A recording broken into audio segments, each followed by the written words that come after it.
Thank you. We're live, Mayor.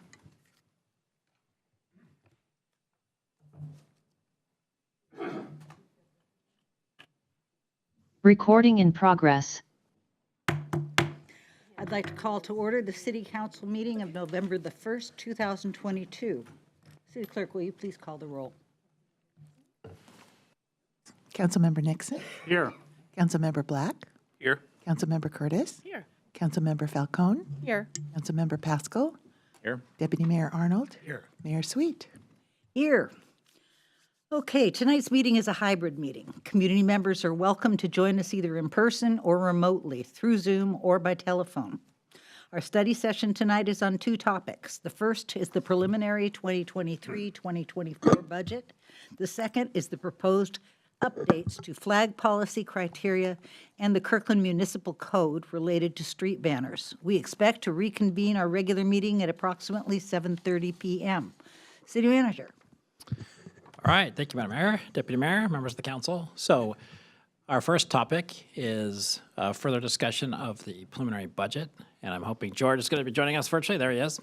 So I want to clarify, tonight is, again, not quite a decision night on the budget. We're going to cover the questions you asked for, the additional information you sought, and then cover the potential amendments that we'll talk about. It is our intent to bring those back on November 15th for a vote by motion, line by line. So tonight, we just want to make sure that we get it right and capture the universe of what the council's interested in.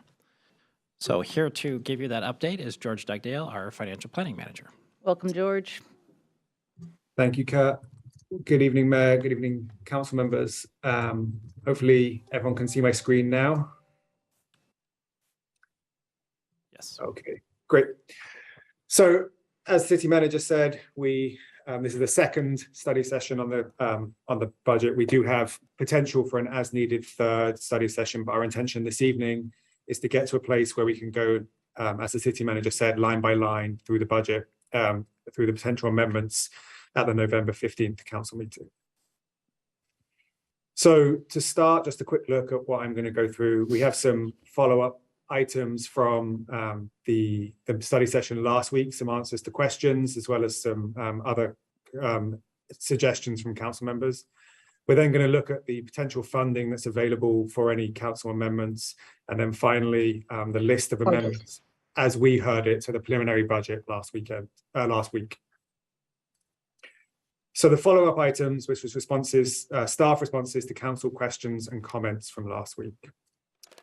We had 5 questions or comments that we have responses to in the transportation area. So the first was whether we could rename the street fund.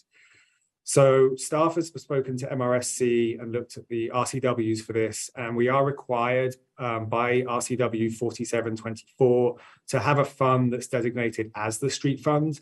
Neither we or MRC are 100% sure at this point if it means it has to be called street fund, but we're working to confirm this and looking at other cities. Other cities that we have looked at and spoken to do have a fund called the street fund, and then sometimes have other funds such as multimodal transportation or TBD funds. So at this point, we think the street fund is the name that most cities use, and we're confirming whether we are required to have it called the street fund or just have a fund designated the street fund. On the gas tax or the MFFT, so we confirm that MRSC does not account for electrification in their projections. They use projections they get from WashDOT, and WashDOT includes gas prices, fuel efficiency forecasts, and employment numbers. So one note here is that as the gas tax, as we've talked about, is a distribution on a per capita basis, the rate at which vehicles are electrifying in Kirkland would not impact our gas tax revenues, only the rate at which electrification is occurring statewide. WashDOT's current position is that that's happening too incrementally to make a difference to their forecasts, but we're going to monitor our own revenues closely in 23 and 24 and see if we can see an impact from this or from something else. The third was a question on the impact on the PCI, so the pavement condition index trajectory, based on the additions that we are making to the street fund as part of this budget. So public works staff would include more of this in an upcoming study session presentation themselves, but it's complicated and the work that's being added in the street fund is more incremental in terms of pothole filling and other things. So we think there will be an incremental improvement, but it might be hard to quantify and it might be hard to see in the overall PCI numbers that are produced. The fourth was whether we could add 38,000 for the East Side Rail Partnership Program. So staff has included this on the list of potential amendments at the end of this presentation. And the final one on this slide, the neighborhood traffic calming. So Public Works staff are working to develop this program and to reconfigure the way the program works. Currently, the CIP as proposed has two potential funding sources. We have the neighborhood safety program, which is $150,000 per year. And we also have $50,000 every 2 years for the neighborhood traffic control program. Staff have added potential amendment to the neighborhood traffic control program of $50,000 to make sure it's now $50,000 per year rather than every 2 years.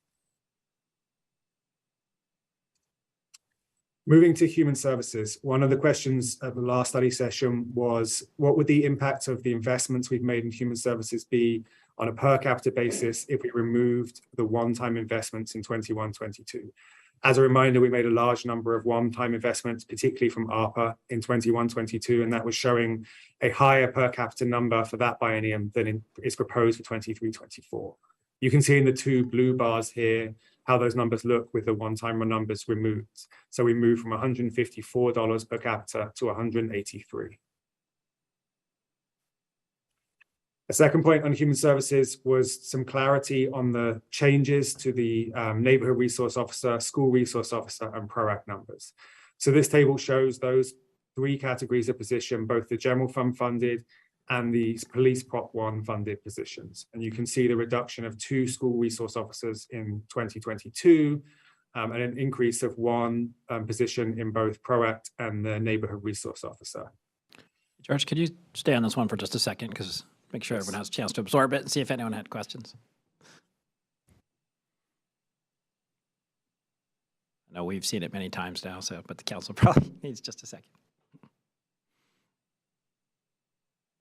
It appears we did what we said we were going to do. All right. Okay. Everybody good with that?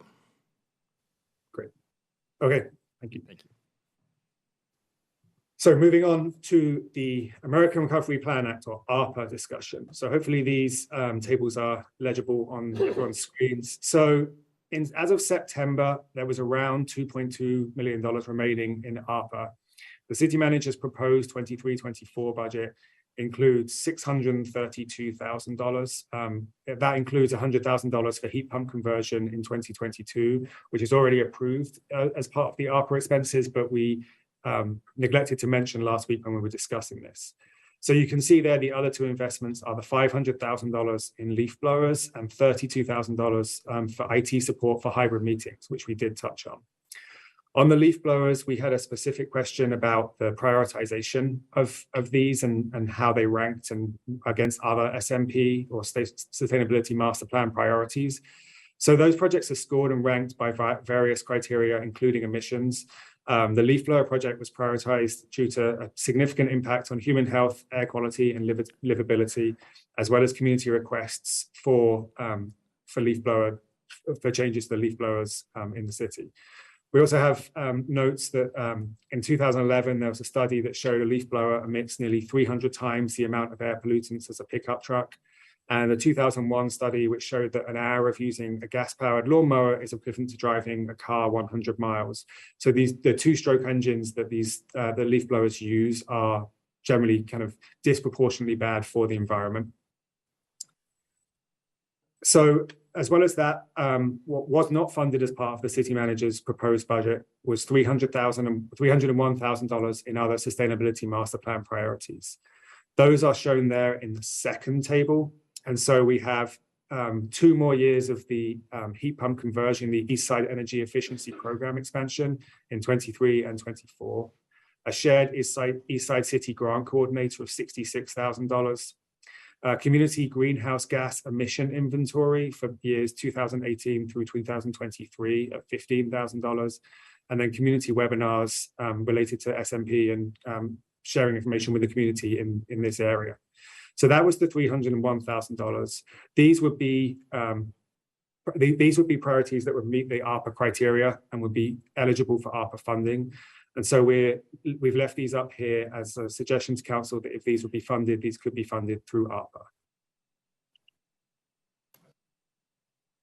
I think we have a question, George. So they can be funded through ARPA in addition to the 1.27 million that you have in the above table? Agree. Yeah. So there's $2.2 million prior to all of this. There is then 600,000 in the city manager's budget. Okay. If you then were also to fund the 300,000 in sustainability master plan, there will be about 1.277 remaining in ARPA. Got it. Got it. Thank you, George. Got to ramp up tonight. There are other questions on ARPA?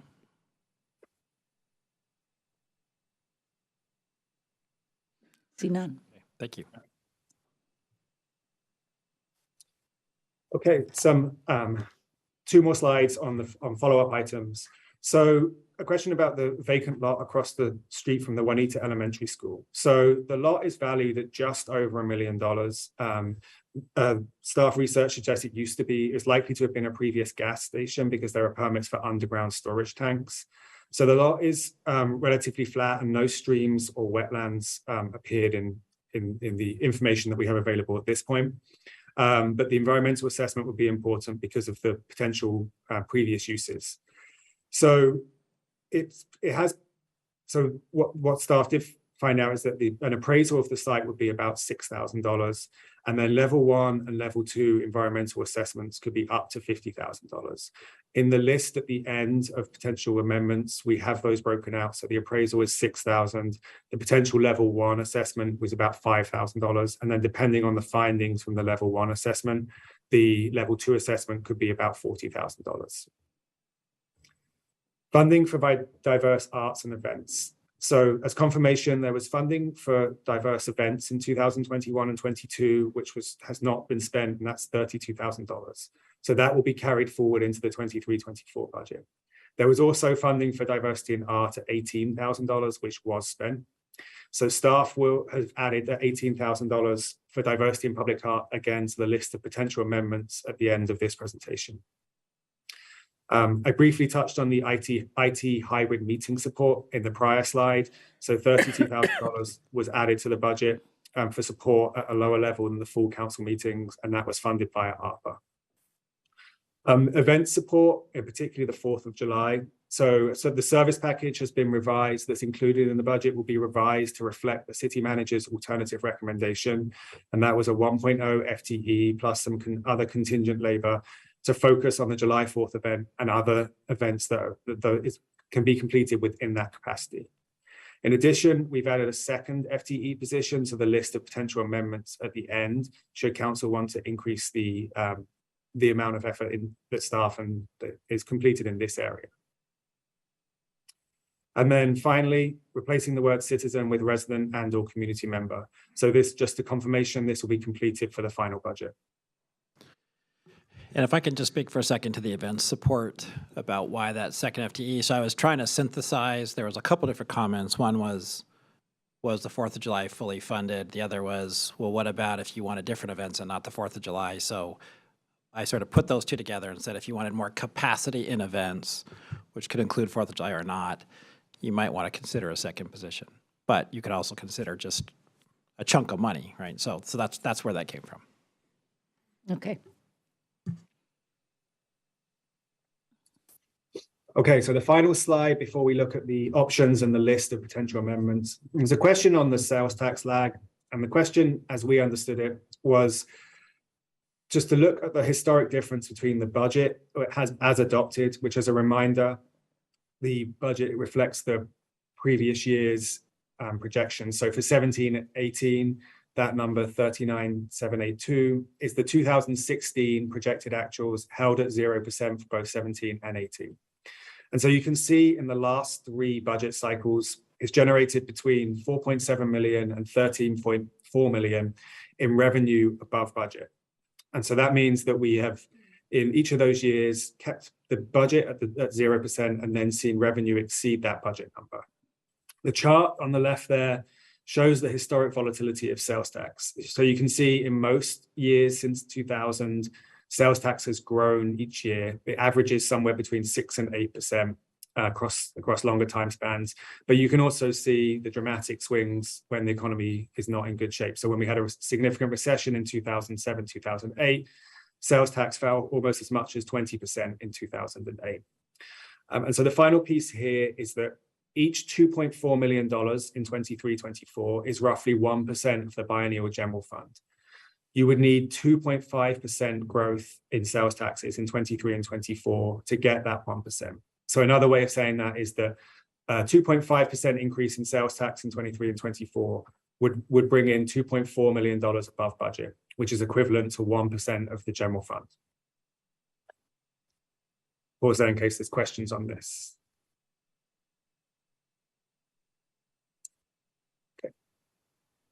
Go ahead, George. Great. So now just moving into the potential funding options. So this table that I'm showing here, the top half of it, the first 6 rows, are the same as a table that we showed last week. So when we had finished building the 23-24 budget prior to the reserve replenishments, there was just under $8 million. Once you do the reserve replenishments, it brings you almost exactly to $5 million. Staff had recommended an additional $2 million set aside for Houghton Park and Ride, and then 1% of general fund revenues set aside as a hedge against a potential recession in 23-24.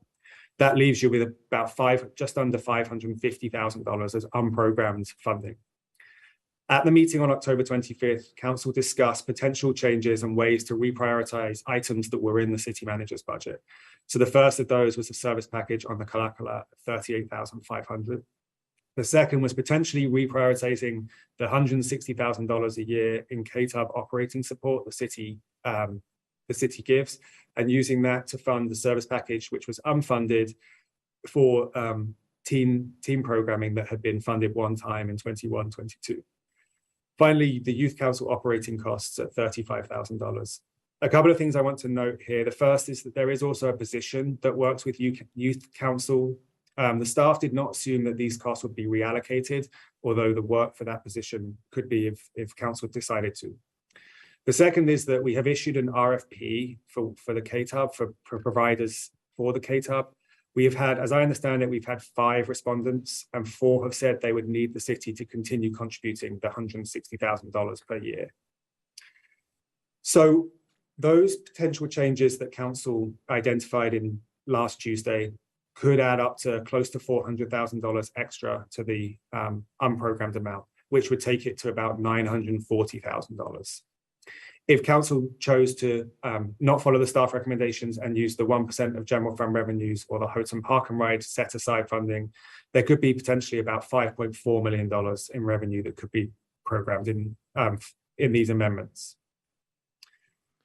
Hopefully that was at least relatively clear. The next table runs through the list of amendments, and I think that George, before you go to that, just one thing about the potential order. So I asked George to put it in the order that staff would prioritize it. So if you did, we'd sort of have you work your way up. But then you don't have to go back to the previous slide, but the question about sales tax was to get at this 1% general fund revenue. If you wanted to spend that, how much sales tax would you need to get in the following year to basically offset if you chose to allocate that? So that's where that number that he talked about a 2.5% increase in sales tax would generate the equivalent of that 1% reserve for general fund. But all of this could be reallocated. These are all policy choices, but we wanted you to see them in the order that staff thinks they should be done, starting with the reserve replenishment, which is our current policy, but then working our way down. So. About our reserves, didn't we add a couple reserve funds, rainy day kinds of things? We have over time. This added to those funds, and then we also have the Development Services Fund. But if you have a specific question about the funds, we can talk about that. I'm interested in comparing ourselves to 2008 in terms of what we had in reserves. That'd be interesting. Yeah. Yeah, we can certainly look at that. George has vanished. Councilmember Pascal. Oh, there he is. Okay. Thank you, Mayor. George, could we go back to the sales tax slide? I think I'm finally starting to digest that after 2 slides later. Sorry. So the question that I'd raised at the last budget meeting was, was the reserves comprise, from what I recall, 12%? 12.5% is the number we have. 12.5%. Yeah, thank you. And so I'm just trying to understand, I mean, the reserves are trying to address dips in revenue over time. You know, the rainy day fund is, the intent of that is to address a dip in revenues, you know, likely caused by a recession or other economic factors. And then we have the sales tax leg on top of that. So I was trying to kind of understand it all together. This gives just a glimpse of the sales tax. Is that right? Yes. Yes. This So doesn't- this, I was looking for like the reserve sales tax together to understand that full capture of kind of the conservative method that we use to hedge against, you know, unforeseen circumstances down the road. so if we, so to make sure I'm following, because we can follow up on this definitely. So for example, for 21, 22, the number you're looking for is that $13 million in sales tax, kind of plus what we have in reserves, and then how much of the general fund as a percentage that is, those two combined. Yeah. And then like going back to the recession back in, according to this chart from 05 to 09, you know, where we saw a dip and then a recovery. I'm just wondering if our reserves would not have captured that, right? Because that looks like that's about a 17% dip or 18%. Right. Whereas- In 2008, yeah. And our reserves were only 12%. So we would have, the sales tax kind of saved us a little bit from that. Right. And then, yes, it did. And we can get the numbers on, we spent down the reserves as well in the recession. The other thing that complicated to our benefit, our recovery from the recession was the annexation in 2011 when we added a lot more population, obviously. So, but we can, the biggest year of decline was I think I'd have to look up the exact number, but like you said, around 17%. So. Okay. I'm just trying to kind of wrestle with it in my head. So basically, our policies, both reserve and sales tax leg, basically covers us in an event of another great recession. In a way, that's how conservative we're budgeting. Which one could argue a great recession should only occur hopefully not occur very often. Let's put it that way. So that's our budgeting. That's how we budget, kind of going forward. And so my question is more about, is that the baseline for which we should budget? Because it does mean that we leave a lot on the table, so to speak, in terms of opportunity cost. Should we consider making changes to that over time? I'm still struggling with that as a council member, to be honest. Is that the right way to do things? Do other communities do it to that level? To where we have a lot of needs and a lot of services that we desire, but we're kind of pushing those off at times because we have such, you know, good conservative policies, but just it's kind of more where that threshold is where I'm kind of talking So about. just a couple quick thoughts on that, because it's exactly the right question. I will note that, you know, I've been fortunate to be here quite a while. Every time we've had that real thorough discussion, it's almost always been at the tip of that sales tax and literally right after something happens. I mean, it's almost like jinxed. But it does help. But I think one of the things that you all did that's in this budget that we hadn't done in the past is we actually did take all that one-time ongoing and put it in the budget, put it in the base, and basically start to assume that as the actual level of service. That's a level of conservatism that we used to have that we sort of got away with. So we said we need to stop doing that and actually plan on these as ongoing positions. So that's a big part of what the budget increase was. But it is a absolutely fair question. We're very conservative, and we can always look at whether there's time to ratchet back a little bit on that. Yeah, No, that's good. I would say that we've been having discussions since I've been on council, Yeah, so we yeah. haven't had it just at the peak. Yeah. We've had it at the recovery too, so just something that I think is worth continuing to point out both to ourselves and to the public. Thank you.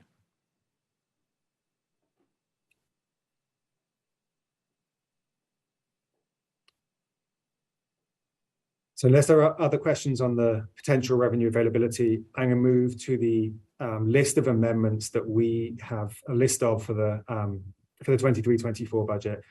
So again, as a reminder to what we said at the beginning, this is not the decision day. So the plan is to bring a final list for voting as a business item, likely to the November 15th council meeting.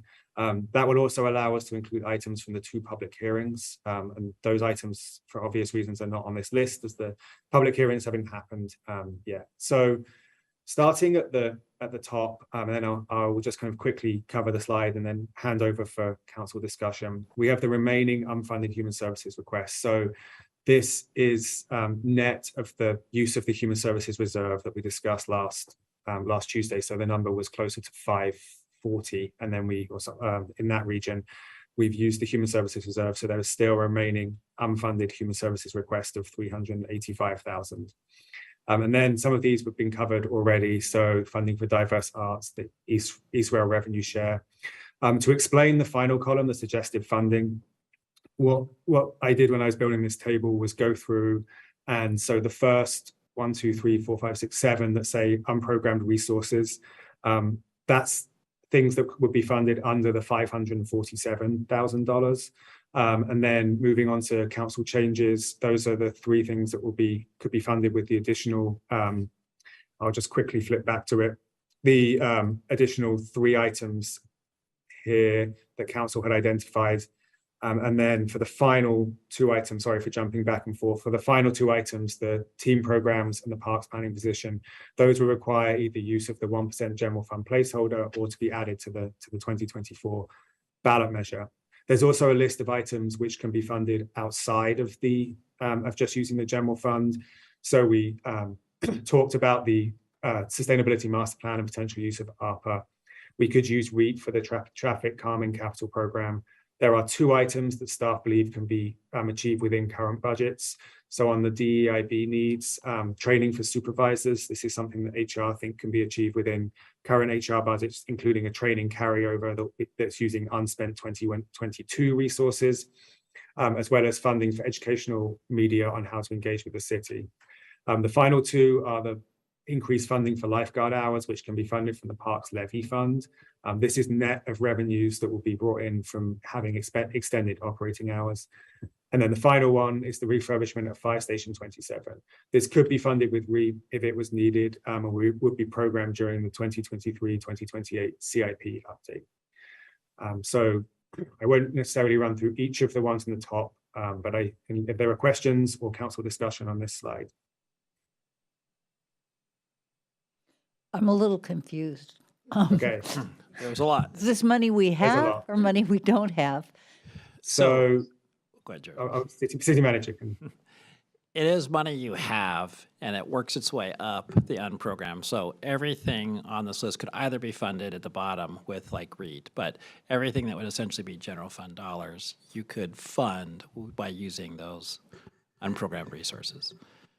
I think the one key thing to discuss tonight would be, do you want to consider reallocating the KTUB money and the youth council money or not? Because that is, if that did happen, we'd have to rethink the RFP responses.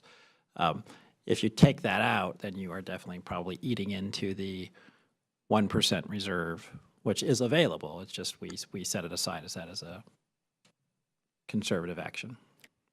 Well, we don't really have enough information to make that decision about the KTUB.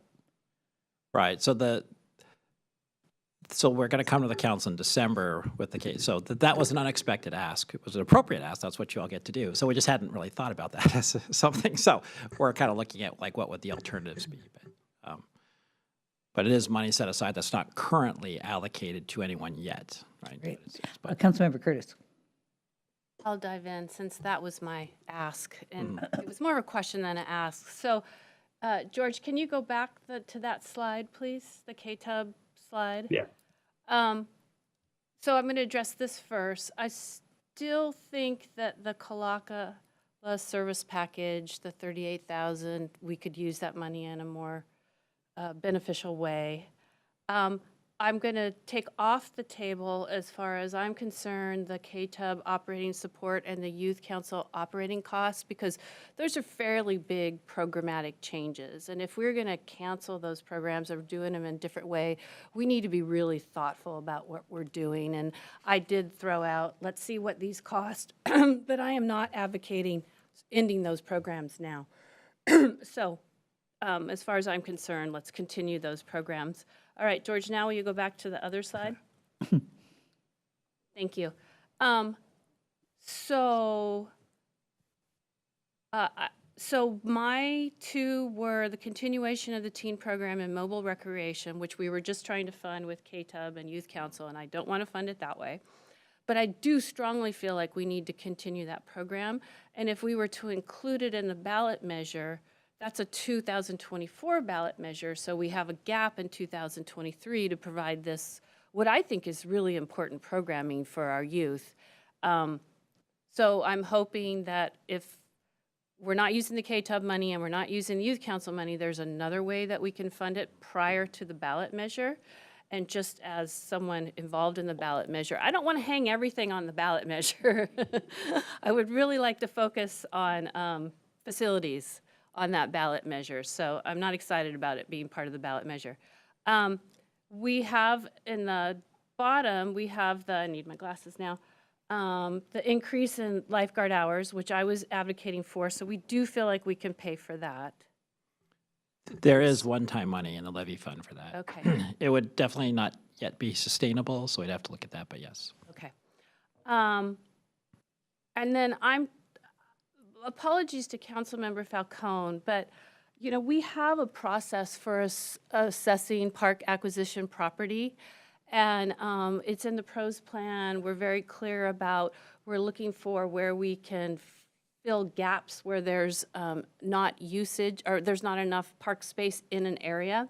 And this one is a pretty expensive ask. We're looking at $52,000 to evaluate this corner.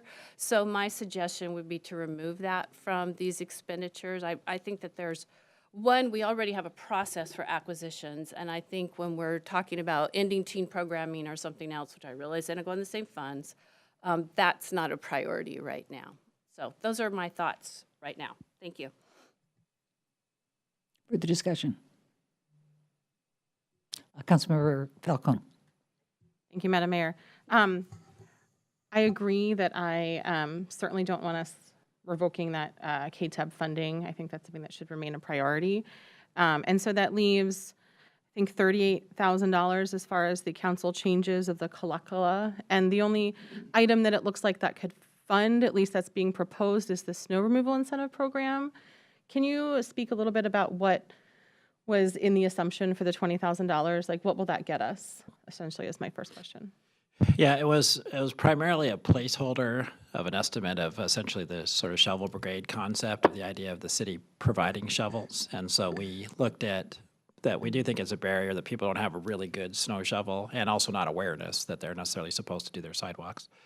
So it was really sort of a targeted multiplier, but I'd have to ask Public Works how many shovels you get with that. But it wasn't for every house in Kirkland. It was to have an idea as a pilot to start that would provide a shovel, some targeted areas. We talked about maybe focusing it around schools, so neighborhoods close to schools, so you can sort of get a double bang for the buck. So it was really just a placeholder based on some of those assumptions. Thank you. That's helpful. Yeah, I know that was something that I wanted to see in there. I was kind of curious how much we get for that. So that would be helpful to know just kind of what the $20,000 could get us as we're making this decision, and whether that would be, you know, a robust pilot, or is that too much money or not enough money? I don't have a really good sense of that. But to Councilmember Curtis's comment, thank you, your comment about that corner. I'm not sure that the vision is necessarily park space. It may be park space. It could be a variety of uses there. It's really just, my interest is just in exploring what it would be. And so I would propose that I agree that spending $50-something thousand might be too much. And I would propose that we appraise it and just do a phase 1 environmental assessment and leave it at that. That would be, I thought I had written down $5,000 for 11,000, but $12,000, which is a much smaller ask than the 50-something thousand, because I agree that would be a significant amount of money. Aside from that, I think those were my only two questions. Thank you. Councilmember Pascal. Thank you, Madam Mayor. So is this the time of the meeting to kind of talk through what we like, what we don't like, or? Yeah, it's not a vote, but it's a sense of, indication of what you are interested in. And Just wondering how Yeah. far to wade into this. I think first we wanted to just make sure it was complete, right? Did we Oh, yeah. miss anything? Yeah. And as George said, there'll probably be some, emails and comments. You already got some today that are not included in this from the community. So there may be additional things we haven't seen yet. But yeah, we're trying to get a sense, and then we'll go back and kind of build towards some recommendations for the 15th, and then there'll be some formal votes at that point. Yeah, so I guess I'll touch on a few things that I was thinking about. And first off, I mean, this is exactly what I was hoping to see kind of come back to us as an accounting of everything we had discussed, recognizing that there were more or less questions last meeting about some of these items. First off, the neighborhood traffic control program, appreciate staff looking at, ways to perhaps fund that through other capital funds.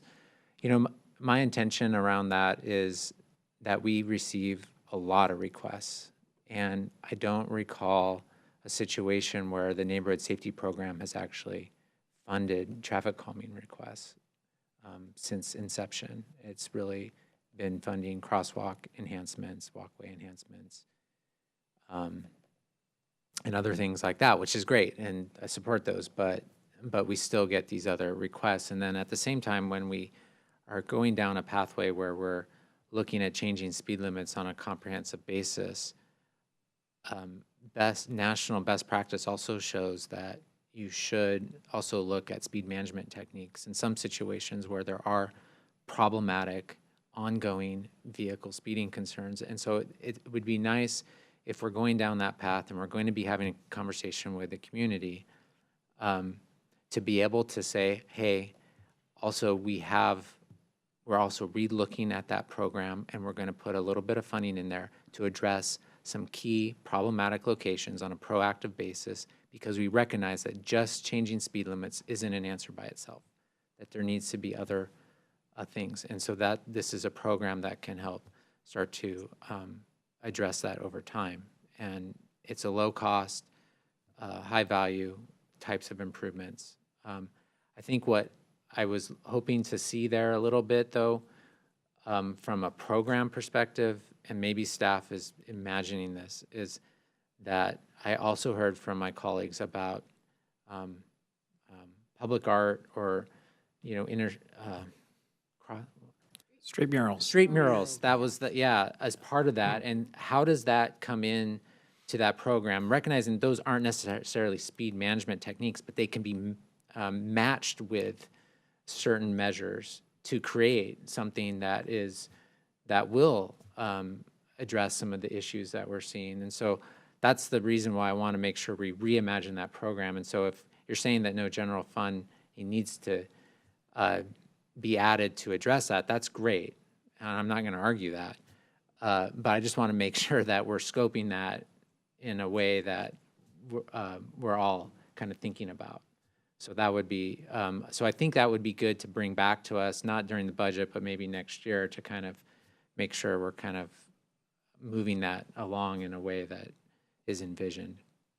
On the parks side of things, I had raised the item there at the bottom of the general fund line item of the parks planning position. And what I've heard over the last few years, and particularly over the last year, is that we don't have the capacity to take on more parks planning, parks capital improvements.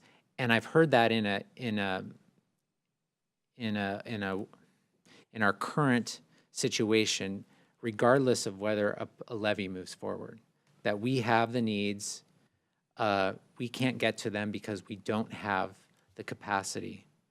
And so regardless of whether the levy passes or not, there's still a need. there to move park projects forward, particularly because we have more development growth, 85th Street plan taking place. We have to reimagine how we're doing parks and how we're reactivating them in a way that's sustainable, that will provide more opportunities for more people. So I still feel very strongly that I would like to be able to say to the public, you know what? Yeah, we're going out with this levy, but we're already putting money to where we think the priorities are, and we're moving forward with investments in our parks, and we know that we need the organizational structure to keep that going forward. And that's what I see why that's important. And if the levy, we put forward a levy and that passes, there's probably going to be, additional needs beyond this, because this is just, I think, maintaining the status quo in my mind. So that's why I'm pushing that, and I'd still like to have conversations. But if I'm the only one that supports that, then I certainly understand. Just maybe a little bit more, because I agree with everything you just said. But one of the things that we were really challenged by in looking at this request was we have probably one of the most ambitious capital programs we've ever had, and we have that every year consistently. They were just and just the ability to keep pushing more through the system was one thing we looked at. The second is we have a lot of unfunded positions like this that we can't fill. So it was a combination of, would we even be able to hire it? Because right now we're probably down 4, maybe 5 for the existing capital program. So it wasn't that everything you said isn't exactly right, and it isn't that if we had it, we couldn't do great work with it. It was just part of the whole sustaining was trying to finish what we started and finish what you've already asked for. And then if a ballot measure came with all these new projects, then we could sort of reinvest in it. So, but like you might recall, when we did the TBD, we said, hey, we're going to need 2 of these kind of positions to implement the TBD because we don't have the staff capacity. So the capacity is absolutely limited, but so is our ability to hire folks. So that's kind of what fed into this. Maybe not right now, but certainly it would be a valuable position if we had it.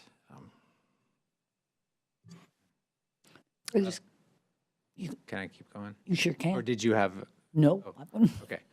Thanks, City Manager, for that context. And then the last thing, I think I'll comment on the vacant lot. I guess my thoughts on that is that I don't like it. I want to see something change there. That was a gas station. I remember stopping at the gas station there. I guess that's aging me. But my mind is really whether this rises up to a city priority, and any money should be devoted to it. We could argue 6,000, 12,000, whatever, but I think there's lots of vacant properties around the city that I think any one of us or a member of the public could argue that there is some public interest in looking at. And I just want to make sure we have a process that's fair, transparent, where there's kind of an end goal or criteria in mind. And let's just say that pans out you can buy it for $500,000. Would we still do it? Oh, there's no environment. Would we still do it? So that money, I don't know, would be well spent.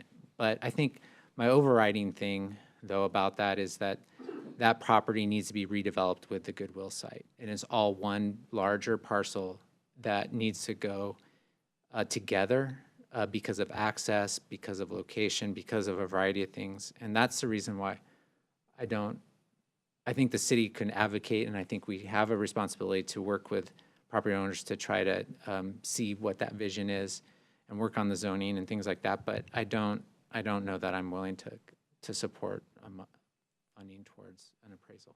So that's where my mind's at on that one. Deputy Mayor Arnold, I'm sorry, you are done? Thank you, Madam Mayor.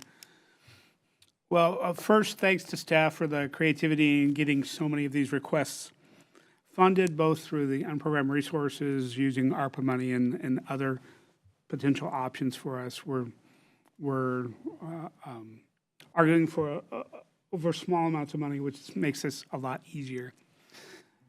Just to weigh in on some of the things that have been discussed, I agree with Councilmember Pascal's comments on the lot across from Juanita Elementary.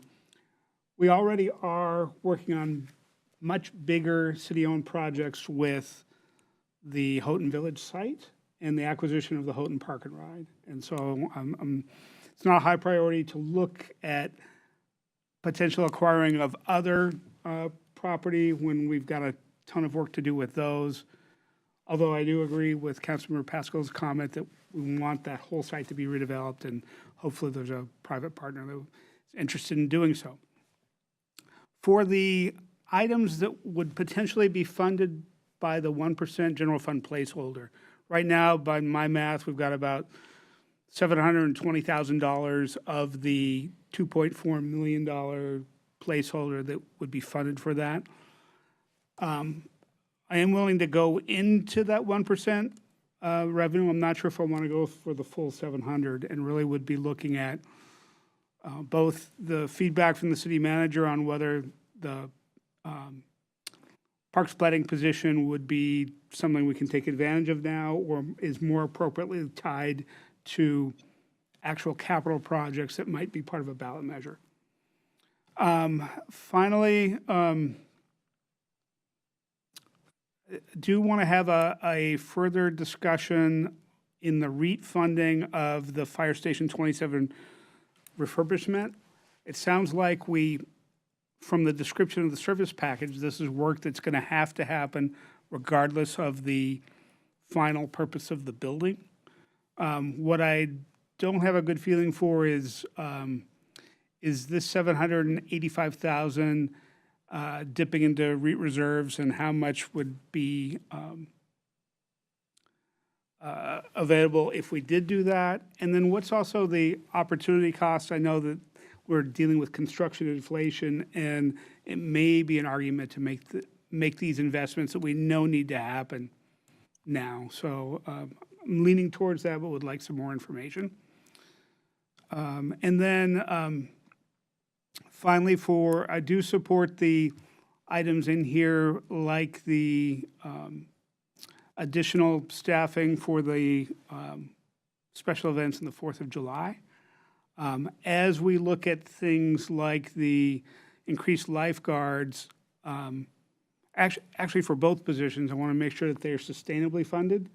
And if there are things like the lifeguard level of service that we're increasing, those are the sort of conversations I would hope that are happening within the PFAC to say, okay, here's a level of service increase. Thank you. Thank you. I'm just going to pile on a little. I want to remind people that we used to own 2 pieces of property across the street from the vacant lot, and we sold them. So I'm not sure Parks is looking in that particular area, but I agree with the assessment by my peers that this property needs to be part of the bigger piece of property when the Goodwill site is redeveloped. So I'm not interested in pursuing that. In terms of the special events 4th of July position, $350,000 would put on 7 4th of July that I've put on. So it seems like a lot. I think, and I like the way you described it, city manager, as sort of a placeholder lump.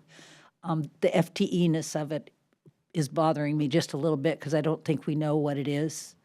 But I think it's certainly more than the 4th of July. So I would leave some amount there. I'm not sure if that's too much, too little. I would leave that up to you. Might combine it with the parks planning position around some level of consolidation. Not sure exactly what that might look like.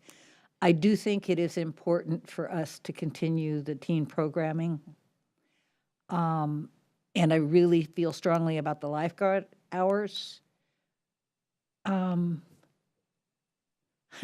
a long conversation with one of you today about East Rail revenue, or of the East Rail partnership, and whether or not we should proceed with it. And I really do feel that we have to be partners in East Trail with the other cities and do our part. I'm really excited about the continuing funding for diverse arts and events.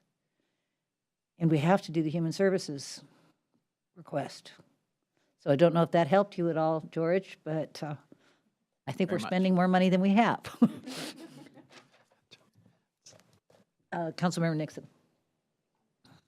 Thanks. Well, I'll just briefly say I agree with the sentiments about the vacant lot across from Juanita Elementary. I think it ought to be redeveloped with the whole property. One thing I don't see here that we received a repeat email on earlier today was a request for $30,000 to help with the final work on the new Together Center. And is that accounted for anywhere, that request yet? It's This not. isn't- That is something we received earlier, and I just didn't get it into the CIP. So we suggested that they resend so that it's back on everyone's radar screen. But Yeah, I'm not sure why it would go into the CIP because that project's almost done, and I think they probably need the money right away. But anyway, I just wanted to say I support that. they're just asking for capital. So, I mean, it could be in either. Right, The idea, if the council agreed, would be to give it to them right away, but it could be in either budget. right. So I support that. And, I don't really see anything else in this list of things that I disagree with. Thanks. Thank you. Councilmember Black. I feel like it's my job to figure out where the staff needs a final bit of guidance. City manager, would you like to point out where you need a final bit of guidance? Oh, sorry. Was that rhetorical? It can't, if you're okay with it, it can be, because I don't, I'll just echo what Councilmember Nixon said. I don't see a lot in here. Based on my reading of the council's consensus, I don't think I would change a lot from what I've heard, but if there's something where you really feel like you need more guidance, I'm happy to weigh in. I think the two main things I'm sort of hearing develop a consensus. The first was, did you want to explore the reprioritization of the K-Tub teen? And I'm sort of hearing no, that's really helpful to us. And then I would concur. second is an example of, it seems some willingness to eat into the going up the ladder to the 1% set aside. And so if that's the sort of sense of the council, then that gives us some flexibility to figure out how to do some of these. Yeah, and I would, I would defer a little bit to your expertise on FTEs within Parks on Planning. Despite the fact that I agree with the goals of that Councilmember Pascal outlined. Trying to see what else is on here where you maybe could use my further guidance. I don't think so. Generally, I think there's a consensus on the lot. I agree with the mayor concerning the East Rail revenue share, even though I know the city does a lot, but it's part of us being a part of a broader partnership. We do a lot without being asked, but it is part of a broader partnership, and so I think it's valuable in that regard. Anything else? Mayor, I'll hand it back to you to ask whether staff has everything they need. George, you got what you need? Kurt? Yep, I think so. City manager? Yeah, I don't want to lose that opportunity. Let me just take another look myself here. But no, I think the council's been, really thoughtful in providing direction. So can I ask if we know how much we are going to, was that you, Councilmember Pascal? Do we know how much we are going to dip into?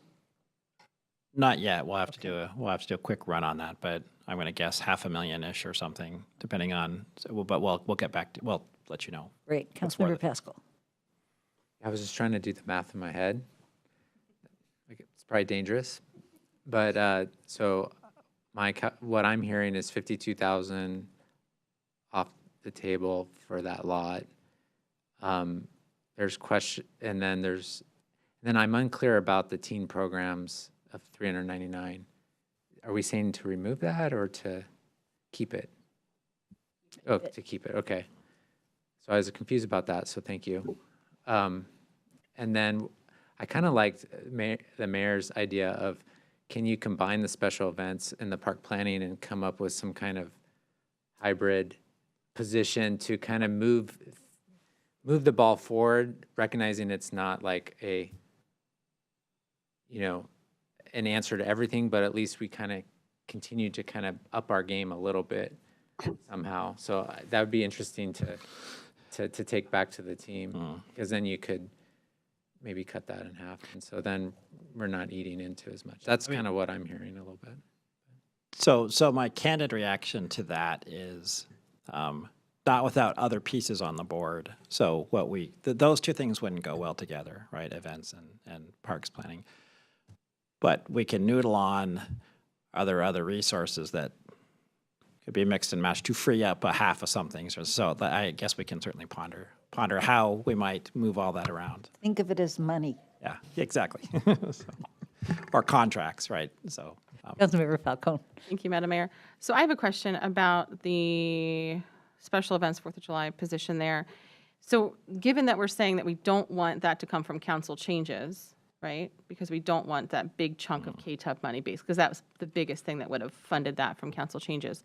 Are we now having that discussion in terms of the 1% general fund placeholder or the ballot measure? That's what I'm hearing. And, Deputy Mayor was saying he was a little bit uncomfortable with if I'm hearing correctly, with 700,000, but now we're adding another 350,000. So now we're talking over $1 million of that, of the 1% that would be eating into. If I'm doing the math correctly in my head, we're now, not reducing that, we're adding to that, right? So we're looking at over $1 million potentially of the 1% general fund placeholder if we're looking at all three of those as they sit now. But I know we're talking about maybe reducing them, a couple of them a little bit. But okay, just wanted to make sure I was understanding where we were at and where we were thinking of getting that money from.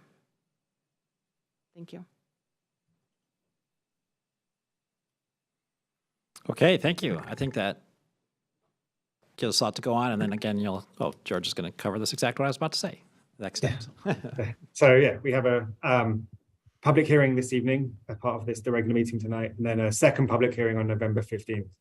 So the final choice for us, we have the option of a potential third study session, but as we mentioned at the beginning, our intention would be to bring back a version of this list with the feedback we heard tonight, and then put it on the business agenda so council could go through making decisions prior to the December 13th final adoption. But I do want to make sure that council doesn't feel that a third study session is needed. So the question is a third study session needed, or is a business agenda item on November 15th sufficient?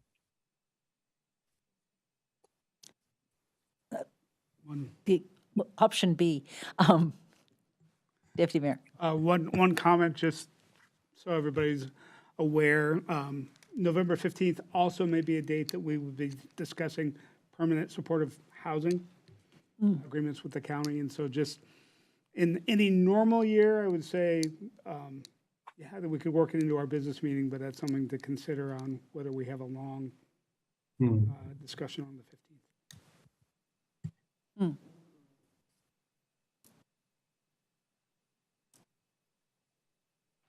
Any thoughts?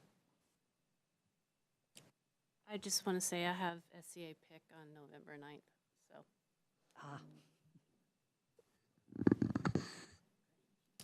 Okay. Councilmember Pascal. So aren't we proposing that this would come back to a study session on the 15th? We could have some discussion there and then action or voting at the business item of the meeting? Is that what you're suggesting? Right. But I'm thinking it would be a short study session, if at all. And some of it would depend on if you hear something in the next week or two that from the community that you want to also consider. But if it's just. Yeah, it seems like that would work as long as we have the study session kind of as a hedge to have some open discussion and then take action at the business meeting. At least that's my feeling. But on the 15th. On the 15th, right. 15th. Yeah. 15th. Okay. And council can also make amendments on the 13th if something happened. I mean, that's when you want to adopt everything, but it's also a possibility if there's a need. You're not limited on a day. And I just don't feel like we're that far away. That's my sense as well. Okay. I guess, Right. are you done with us, George? Yes, thank you for your time. Okay, thank you. So that takes us back to the item I was hoping we wouldn't get to. But we are going to get to it. So the proposed updates to the flag policy criteria and Kirkland Municipal Code related to street banners. City Manager. Okay, thank you. So there's two separate topics here, and we're going to take the more straightforward one first, which is the banner policy. And if we don't get to flags, we can bring it back. So, the primary presenter for the banner policy is John Lloyd, our Deputy Director of Parks and Community Services. And if we get to flags, it'll be Deputy City Manager Jim Lopez on flags. And the City Attorney's Office, Darcy Eilers, is here to help as well. So with that, I will go ahead and turn over to John.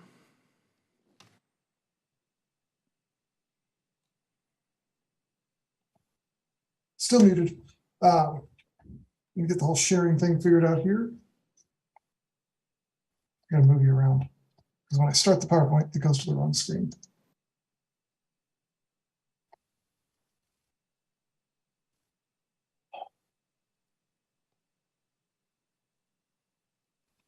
I apologize for the You did the it. delay. We are here, and I did it.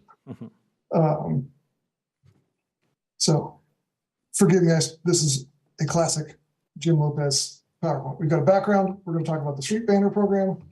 I'll turn it over to Jim for the flag policy, and then we'll talk about next steps. We've got some.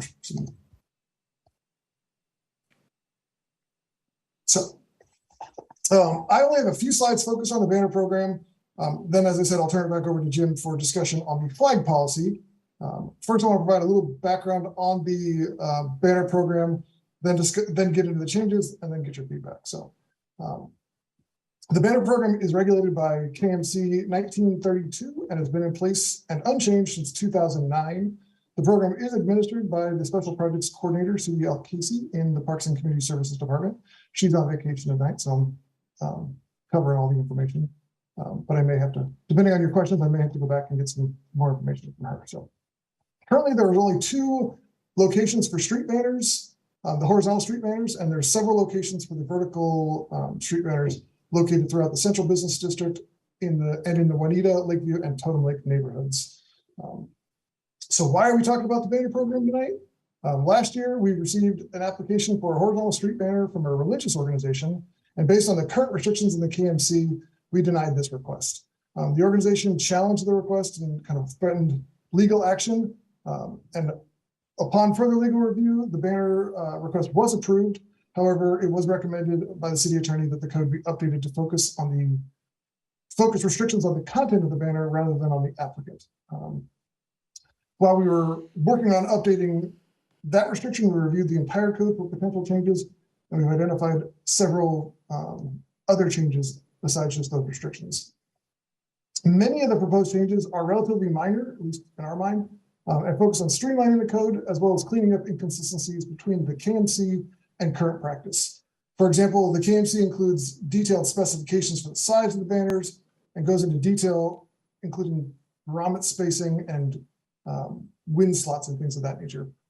This can more easily be managed administratively and will allow for greater flexibility in the future. If we ever change banner sizes or banner locations, we'll have a little more flexibility, and we'll have to come back to you to update the code. Additionally, the code was written in such a way that it allowed non-city staff to hang banners. This is no longer allowed, and the code has been updated accordingly. And we removed KMC 1932.080, which referenced grants. This no longer applies to the program and is not needed. We believe that was added in the code. It was part of the code when the banner program and tourism grants may have been intertwined, but they're really not related at this point, and so it's not relevant information for the banner code. The bigger change to the banner code is related to how we regulate which banners may be hung. Currently, the banner code stipulates that anyone applying for a banner permit must meet all of the following criteria. They must be a Kirkland-based organization, they must be non-religious or non-political in nature, they must be a nonprofit organization, and they must be city-sponsored, which includes organizations receiving funding from the city they have a contractual relationship with the city, receive in-kind services, or the city is a member of their applying organization. As mentioned in the memo, the restrictions have not been consistently enforced. For example, some event organizers are not based in Kirkland, but have been allowed to use the banner program in the past. Following a legal review and recommendation to update the restrictions to be based on the content of the banner rather than the applicant, we recommended deleting that entire section altogether. So delete 1932.040. Subsequently, we propose adding a section into 1932.035. Currently, this section focuses on the specifications of the banner. As we previously mentioned, we recommend deleting most of the specifications from the code, but the new section was added, providing restrictions on the content of the banner. This section of the code limits what message the banner can convey. The proposed restrictions include limiting the banner message to a public service message relevant to the community or to promote events taking place in Kirkland. So rather than restricting the type of organization who may apply for the banner, the code limits the banner message, which includes, so rather than saying the organization has to be non-religious or non-political, the banner message would have to be non-religious or non-political in nature. And then finally, the banner program may not be utilized to advertise any product, commodity, or service. This is not intended to include promoting events where tickets are sold, but rather it's intended to restrict commercial sales. So XYZ store couldn't promote their big Black Friday sale coming up. Excuse me. Like I said, most of the banner specifications have been removed from the code. We did leave a few key specifications that we felt were important in 1932.035C. Specifically, banners must be printed on both sides and made of a durable material suitable for installation above city streets. The current draft of the code states the banners must be produced by a banner company, and there was a couple questions about what constitutes a banner company. In reality, this was intended to prevent homemade banners from being installed, someone hanging a bed sheet with Sharpie written on it.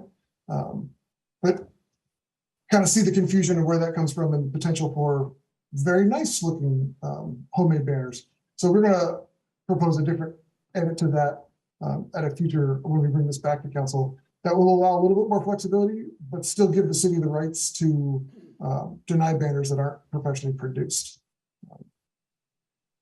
So with that being said, I want to see if there's any questions or if you have any feedback on the edits. Questions? Councilmember Nixon.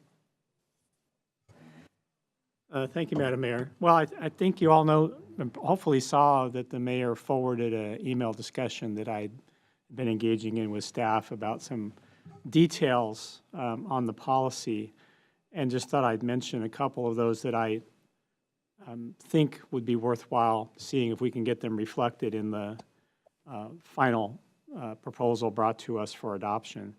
And one of the questions was, does this apply only to banners hung between poles or the vertical banners hung on a single pole? And the answer that we got was, no, that's not the intent. It applies to anything hanging over a city right of way. And I think it would be important to make that clear to people, that if they want to, for example, hang a banner from the Kirkland Way Bridge or the 68th, the CKC Bridge over 68th, or the Totem Lake Connector Bridge, right, that this policy applies to that, if in fact we want to allow them hung from bridges at all. But I think that should be clarified, because we do see banners hung in some of those locations now. The question was also about banners over the CKC itself, because we do have several bridges over the CKC, and I think that needs to be clarified. I asked about banners hung from overpasses over 405, because I think we all have seen various groups, some of them advocating for or against candidates or ballot measures, but waving signs or hanging banners off of 405 bridges. And the answer was that we really don't have authority to restrict access there, because that's DOT territory.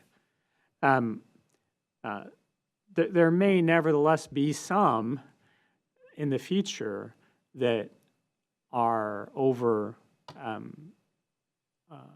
over city right-of-way, even though they're controlled by DOT. So I just want to make sure that all of that gets clarified at the same time. And I also asked a question about private fences or poles that are nevertheless in the right-of-way. We all know people who have fences that are actually in the city right-of-way. One I think of in particular is the south fence of the Holy Family Catholic Church property, which is a, what's the word I'm looking for? The wire mesh type fence. It's very easy to hang banners on that, and people do hang banners on that with their permission. And it felt like the answer I got was that we're not going to try to limit those, but it should be clarified as well, because it's in the right-of-way, even though it's not over the right-of-way. We can definitely add some clarity to that. Yeah. And then I had a concern about the definition of non-religious and non-political. For example, we got a Q alert, a service request to the council. It was either this morning or yesterday from a representative of a local church that was celebrating its 100th anniversary, and they wanted to put a banner about that, and they were denied because they're a religious organization. I think we're fixing that, but we would still need to make sure that the message was non-religious. I think the intent of this rule is to say, don't have proselytizing messages, right? Don't be trying to attract people to your faith community or faith tradition. And the question then was on the political side of things, are we only prohibiting advocacy for or against a candidate or ballot measure, which I think we kind of have to if it's a city facility, right? Under 4217A 555, you can't use public facilities for express advocacy. But there's a lot of issue advocacy that goes on as well. And, you know, the thing that came to mind for me, well, what happens when the Second Amendment Foundation wants to put a gun rights banner over Lake Street? Or what happens when Washington Ceasefire wants to put a pro-gun control banner over Lake Street? And there's all kinds of those controversial public issues. And I think we need to make clear what non-political means in the context of these issues that are not express advocacy for or against a candidate or ballot measure, but are nevertheless controversial, and whether we want to get into banner wars between different groups advocating for their positions on issues. My preference would be to not have any of those, or at best, they could only be used to promote an upcoming event.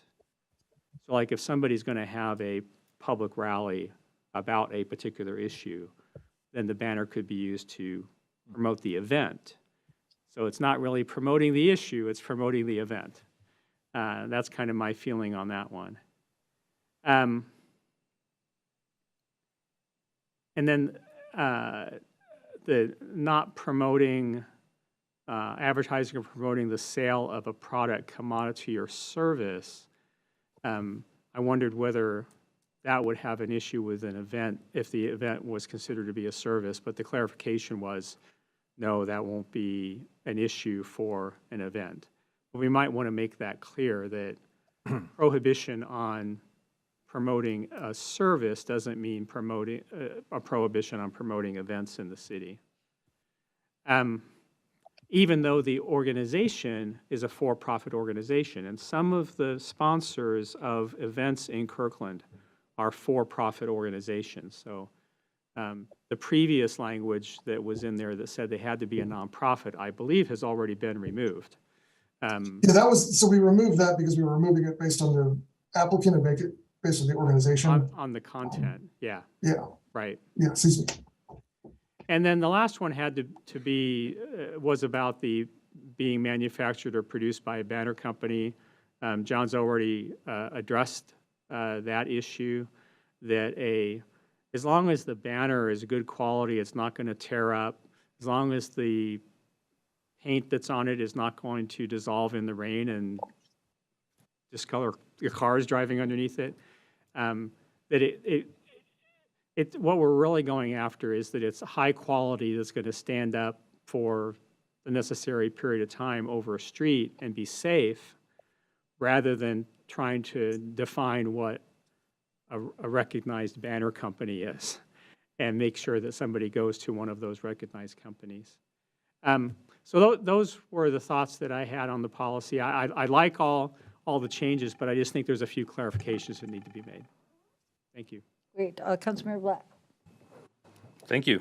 So first of all, thank you, Councilmember Nixon. I actually appreciate all of the attention that you've given this to try to drill down on some of these questions and make sure if we're going to have a new policy, make sure we're clear about what the policy is. One thing that's interesting you raise is actually a policy question, I guess, at some point we're going to have to talk about, and that's it's really interesting you mentioned the Holy Family cyclone fence. Yeah. Because on the one hand, I have no objections whatsoever to Holy Family using their fence to, advertise upcoming events or let other organizations.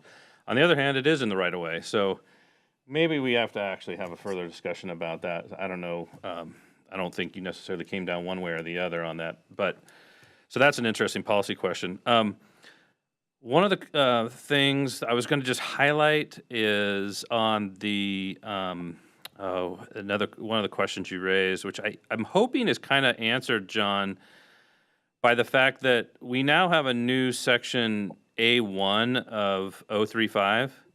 So street banner text shall reflect, it's either a public service message relevant to Kirkland community or it promotes an event taking place in Kirkland. So I think this was the question, Councilman Nixon, you raised about the advocacy on other issues. Yeah. Yeah. I mean, if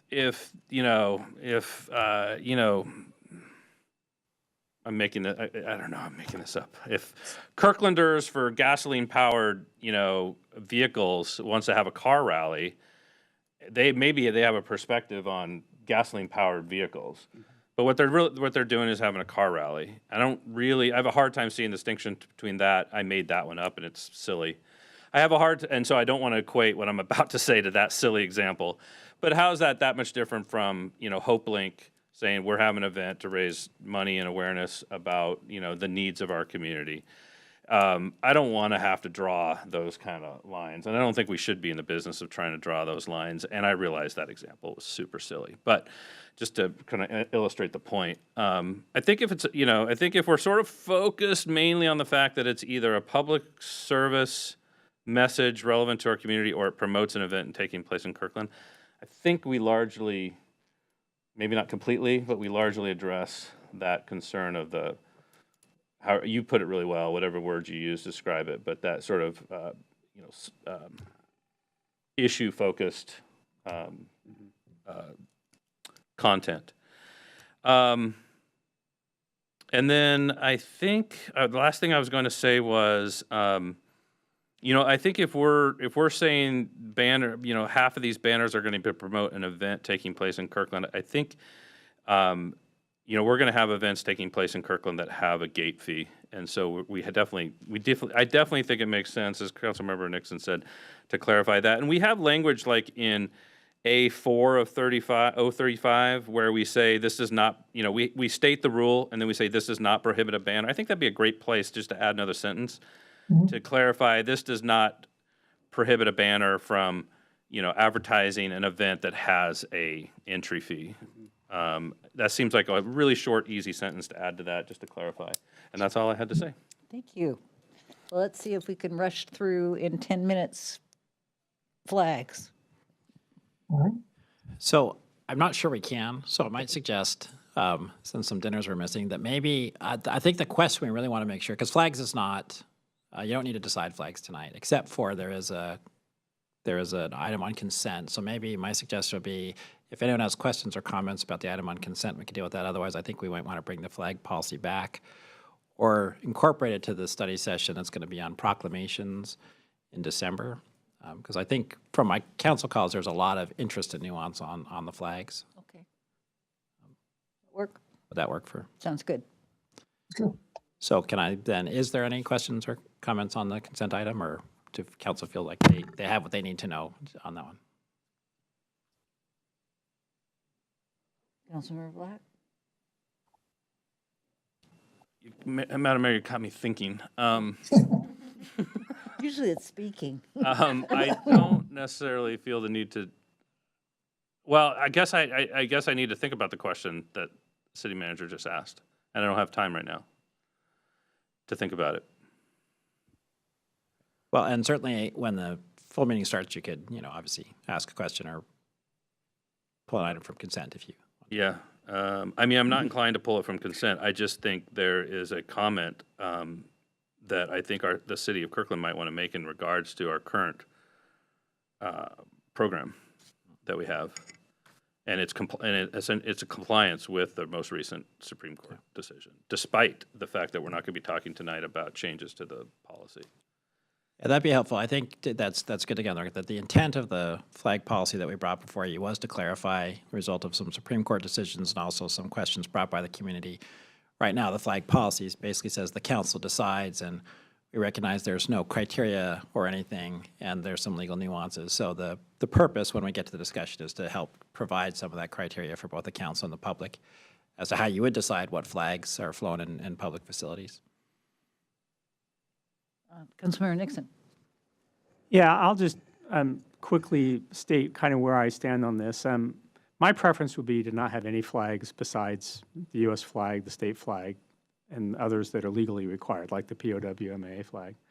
But if we are going to have other types of flags, my preference would be not to have these come before the council each time, but for us to establish a policy that the staff can then use to decide what flags are permitted, the same way we're doing with banners, right? So it doesn't have to continually be coming up in a council meeting. That's my main perspective on this. Thanks. Anybody else? Okay, if you got what you need. We do, and we'll bring it back. Thank you. Okay, great. Then we will see you all at 7:30. Recording stopped.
We're live, Mayor. Recording in progress.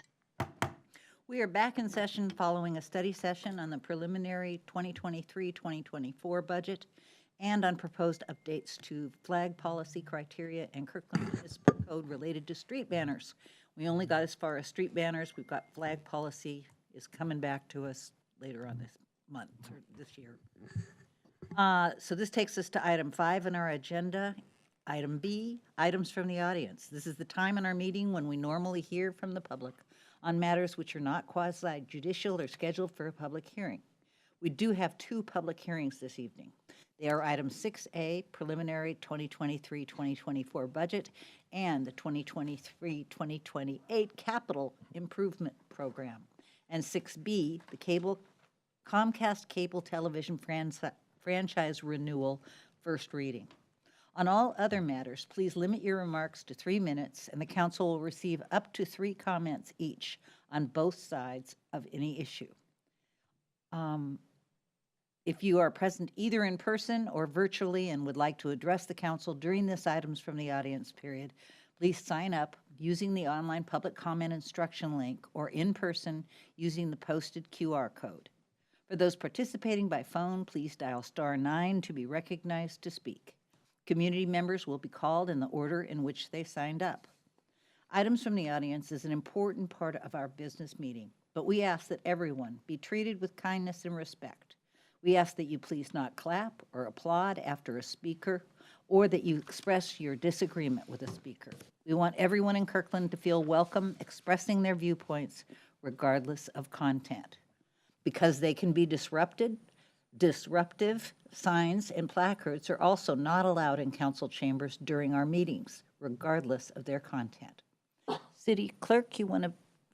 Yes, Council, we have 8 people signed up for items from the audience, and the first 3 are Barbara Hughes and Kimberly Dare, who are in the chamber, and the third one is Lydia Rapida, who is virtual. Barbara, you want to step up? Welcome. Snyder's Corner Dog Park. My name's Barbara Hughes of Bridle Trails Dogs, speaking on behalf of many of the Snyder's Corner Dog Park users. Thank you, City of Kirkland, especially Lynn Zwagstra and Mary Gardocki for the pop-up dog park. The Bridle Trails community desperately needs this informal community gathering space, and the city has been inundated with support for the dog park from the community. I came here tonight to ask again that you allow this dog park to remain as a pop-up over this winter. The city has allowed the Juanita pop-up dog park to remain, and you even provided wood chippings there to handle the mud and the rain. Our need at Snyder's Corner is equally as great as the need in Juanita. Bridle Trails is where Kirkland, Redmond and Bellevue meet, with many people living in apartments and condos without yards, and for these dog owners there's nowhere nearby to exercise their dogs off leash. What we've discovered is that there is a huge community need for informal opportunities to meet our neighbours. Via the dog park, we are actively building community, and it's critical to the Bridle Trails neighbourhood that this dog park remains over this winter and indefinitely. The dog park users did write to the city on 10/18/22 and asked again for the dog park to shrink down to a winter dog park in the southwest corner of the park using 3 sides of the already existing fencing to minimise costs. This area does not appear to be affected by rain flowing downhill, so there's less risk of mud. The dog park users offered to pay the cost of wood chippings for the winter dog park site, should the city not have an available supply of chippings such as those used in Juanita. Also to volunteer to spread the wood chippings to spare the city that cost. We've not yet received the city's reply to our offer, and we'd like to meet park staff on site to work with us to find a way for the dog park to remain in some capacity over the winter. Very disappointingly, this morning, your staff removed the dog park, whilst we are still awaiting your reply to our email of 10/18. The dog park users would also like to work with the Parks Department over this winter to figure out a viable plan for a permanent dog park at Snyder's Corner soon. We will volunteer, we will fundraise, whatever it takes, but the Bridle Trails community needs this dog park, and we are asking you, the council members, to partner with us to make this happen. Thank you. Thank you, Ms. Hughes. Your next speaker is Kimberly Dare followed by Lydia Rapida and Yi Zhao. Welcome, Ms. Dare. Thank you. My name is Kim Dare, and I'm speaking on behalf of many Snyder's Corner Dog Park users. In 2021, COVID still had us somewhat isolated, and then a dog park popped up. We went the first night and nearly every night after.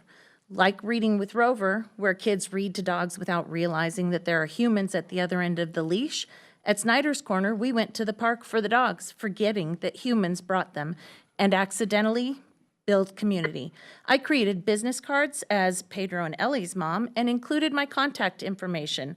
I brought blank cards to collect information from others. We stayed connected through some doggy play dates. We attended opening day of Dog Park 2022, and since that day, attendance has grown. I'd love to share some of the many stories of this beautiful community. Sasha, a gorgeous Samoyed, brought her dad, Paul, to the park for study breaks. Paul passed away on June 26 after a sudden and serious illness. Barry connected with the parents, he'll speak later, and we held a celebration of Paul's life and his participation in our community. His parents bring Sasha often so that she and they can be with their packs.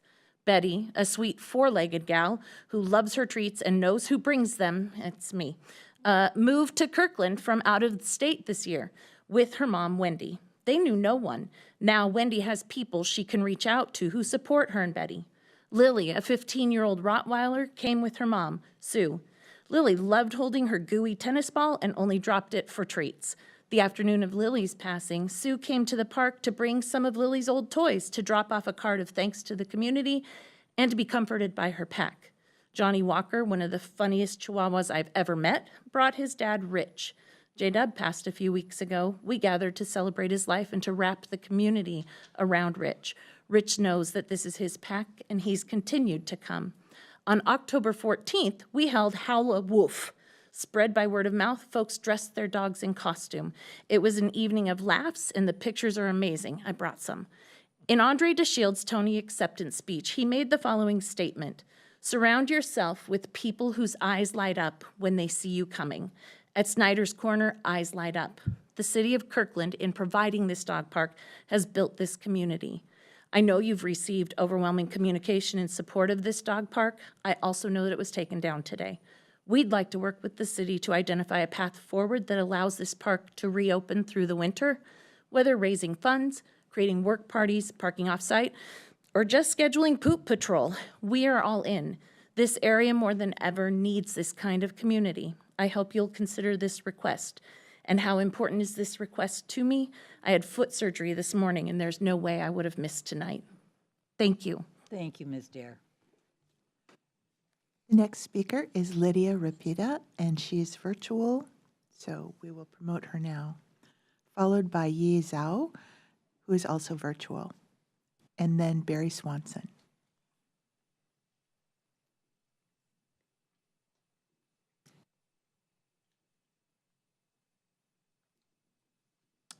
Ms. Rapida, can you hear us? Can you hear me? Yes, we can. Hi, my name is Lydia, Lydia Rapida. I live by 132nd Park. It's three things that I want to bring up tonight. It's more in a kind of questions. And I apologize, it's the first time I'm doing this, so I'm not sure quite what a structure is. But my first thing is, would like to address the 132nd Park. I am looking at a hill right now that I was told would be about 4 feet high from the ground at my fence at the village on the park community. I am hoping that somebody could actually show me how that has been measured, because it looks like it's way more than 4 feet. That is my first question. My second one is I would like somebody to help address the noise of this construction that unfortunately has started before 7 a.m. It really bothers us, this community. I know some of the folks and the city councils probably talked to the Allied Constructions, but that hasn't been really happened for so many times. And this is the time when I want to ask for your help, and also want to know what kind of how they're going to be fined for this to stop. So, and my third one is I want to know how and when I could get some kind of response to my first two questions. That is all. Thank you. Mr. Pita, have you submitted those questions or sent us anything with your contact information? I think some of the folks that is actually currently joining us probably have got email from me. I sent email yesterday even with no responses. Okay, can I suggest that, isn't this something Rosalie would be responding to? Yeah. I have been in touch with Rosalie, but still the noise issue, unfortunately, still hasn't been addressed. It keep on happening. And then nobody has gotten back to me to see how this hill has been measured. Okay, Ms. Rapita, we will get back to you. Follow up. And how and when? So the city manager and the park manager will talk, and someone will get back to you tomorrow. And how? I mean, do you have my email or? I think so. All right, lydiarapida@yahoo.com, just for the record. Thank you. Thank you. Thank you. Council, your next speaker is Yi Zhao, who is also virtual, followed by Barry Swanson, and then Johanna Palmer.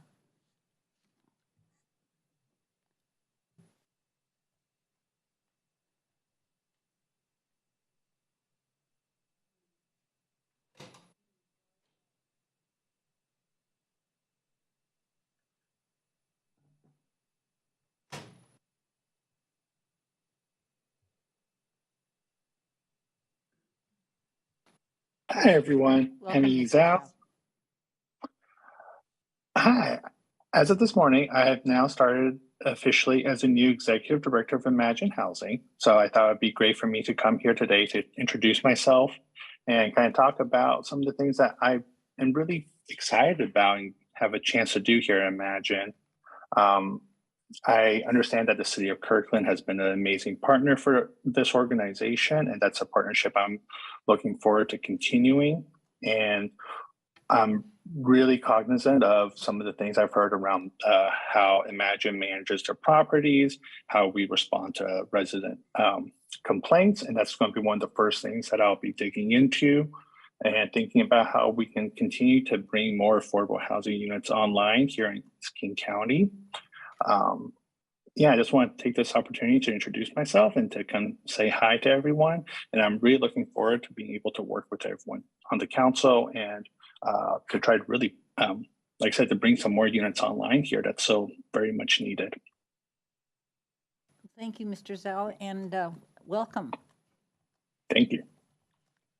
I'm sure we will be in touch. Looking forward to it. Thank you very much, everyone. Mr. Swanson.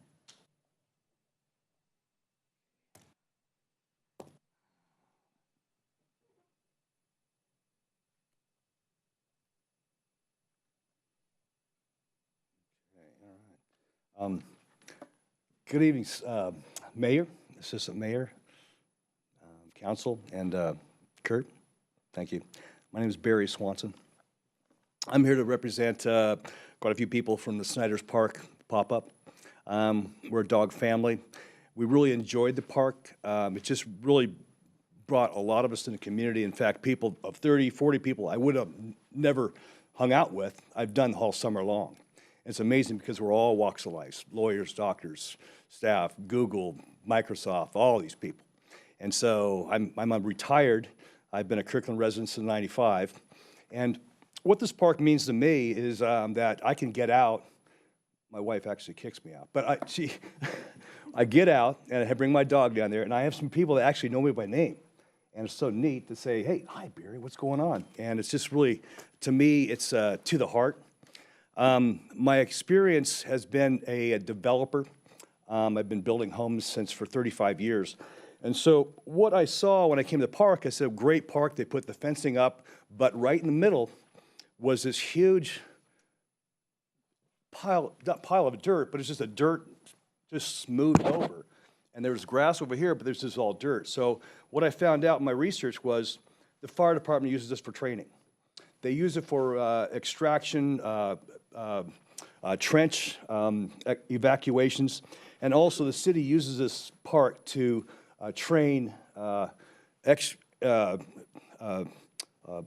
operators, things like that, for the city's use. So what I've done in my past is that when I have a development and I disturb the soil, I have to put some straw or something to contain that soil back on very soon, or I get fined by the inspectors. So what I saw here was I said, well, Kirkland should know better than that. They should have put some straw down, put some seed down for us. We dealt with that this whole summer. It was kind of hilarious because we let the dogs go out and play, and all of a sudden we had this whirlwind dust bunnies just coming like crazy for us.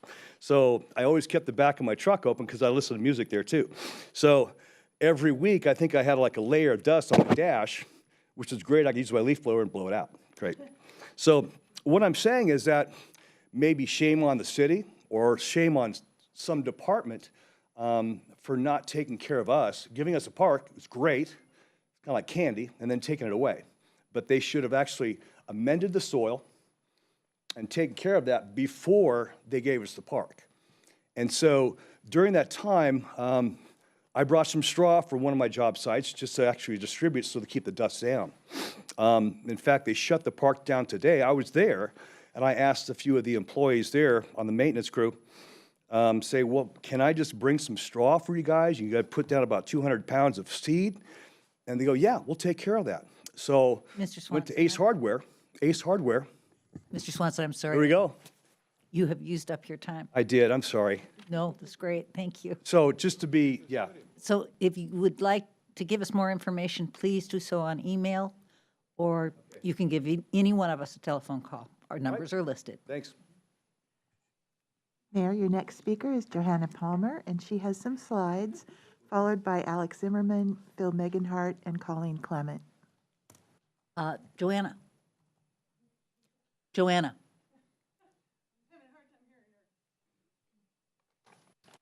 I've actually got a very short PowerPoint presentation, which hopefully is here. Let's see. Cassie's going to help you. There's mine. So we'll have to share it first. Go ahead and minimize it again. If you could go ahead and just minimize it. We need to minimize it because you need to share it first. Oh, okay, you need to show it? Choose share screen, the green one. Okay. And now find it in this. Okay, it's off to the Bottom left, they said. bottom left. Draft surface budget. You can scroll down if you don't see it. Okay. Mine's tilting at windmills. There you go. Now hit share. Okay, Perfect. so we can get it in the Zoom. Now you can go ahead and maximize it up here. Okay? Not now. Oh, I'm sorry. Go through that again, I'm sorry. Well, now it's closed, so we need to find it again. We'll actually need to open it. Yep. So we actually need to, it's not open, so we actually need to minimize the Zoom. I'm so sorry. And now open it here. There. Go ahead, double click it. Now go down to Zoom and open it again. There's Zoom, so you need to maximize that. That one. Okay, now hit share screen. Now locate. I love technology. I think it's on the left, tilting. Up, yep, now double click that. Now maximize it, the square. There. Now hit do your slideshow. So I can hit slideshow up here. Okay. Sorry about all of that. Every now and then, I go up to 132nd Square Park to see what's going on because it's hard to see. I'm talking just about the western upper part of the park because that's very difficult to see from the street. I went up there after off and on during the summer, and after 122 dry days, nothing had been done basically on the upper fields. The contractor had been given an extension because of a wet spring, and we know that there's going to be a play hill up here on the northern border. In the past couple of weeks, I went up just a couple days ago, and this is what I saw as I came in from the western entrance of the park. That arrow is pointing to the top of the berm. In the past several weeks, now that rain is on the horizon, lots of dirt, lots of hills has shown up in the park. This is what you can see from the northern neighbors here. In fact, Lydia, who talked earlier, is the northern neighbor. I met her today because I knocked on her door and asked if I could take pictures from her backyard so we could see what it looked like. On the far left, I'm standing on the deck, which is several feet above the fence, and I'm about 5 feet tall. And I believe she was told that the play hill, this is the location where the play hill was supposed to be, would only be about 4 feet above the fence. The base of the deck here is several feet above the fence, and I'm 5 feet tall. So I'm kind of thinking it's not quite 4 feet above the fence. As you look further, kind of to the southwest from the northern neighbors, that's the middle one from ground level. And then the next one is ground level looking south along the western fence line. So that play hill has become quite large. This is the view we get from the south entrance. We see a new hill here. This hill was not part of that. This is some of the storage of the dirt. This is looking north, and even though this looks like an open, flat area, it is not flat. It is sloping down to a drainage area.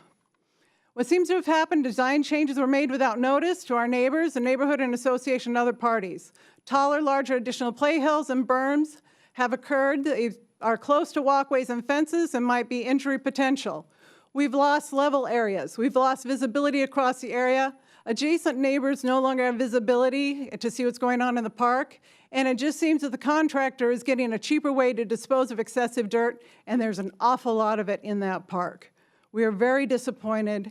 I just don't know what to say. I was appalled when I saw the amount of dirt in that park. Thank you. Thank you. Madam Mayor, can I just make a quick comment on that? So I had a briefing from our capital projects team on this last week. So most of that dirt will be removed, and maybe when we get to the CIP public hearing, I can have staff say a little bit more about that. But thank you, Joanna. But the most of that's going to be taken off. That dirt's not going to stay. Thank you. Council, your next speaker is Alex Zimmerman, followed by Phil Meganhart and Colleen Clement. Welcome, Mr. Zimmerman.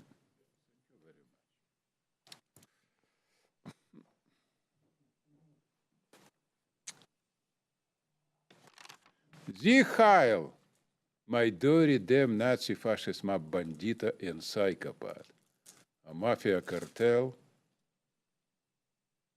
My name is Alex Zimmerman, I'm president of Stand Up America. Guys, honestly, I very like you because you follow by Seattle. This sign, what is you stopping, is a typical for Seattle fascism. So I bring my memorandum so everybody can see this memorandum, you know what it means. This memorandum explains something what is, for my understanding, is epicenter of fascism in America at a Seattle-looking country. So this organization, similar to you, Seattle Council, King Country Council, Sound Transit Board, Seattle School Board, Seattle Port Commissioner, PCRC meeting in Seattle City Club, never have a freedom of speech. Never. They never have this. Like Bellevue, Kirkland, Renton, Redmond, Mersley Island, and another dozen cities what I speak for many years. Guys, situation very simple right now. When we not stopping this fascism, you know what it means. When we don't have our freedom of speech, how we can talking about America or Constitution or everything? You stopping your signs, so you're doing exactly what Seattle doing. By definition, you're more dangerous because we have this freedom of speech here, but don't have this in Seattle. In Seattle, a pure fascist and anti-Semite city, and I speak in Seattle many times. So situation right now very simple. I never have trespass from Bellevue, Kirkland, Redmond, Mersley Island, and others that city. From Seattle, I have 13 trespass. Last trespass, they give a 4th of October in Jewish holiday. You know what it means? Is this very surprised me because I have before 12 trespass for 1200 day. And this fascism cannot stop it. So I speak right now to everybody who listen to me, and exactly people who vote for Democrat. Guys, are you freaking idiot? We have a fascism without freedom of speech fundamental for many years. You support this. Who are you? Are you a Nazi, all of it, who work for Democrat? A fascist? Or idiot?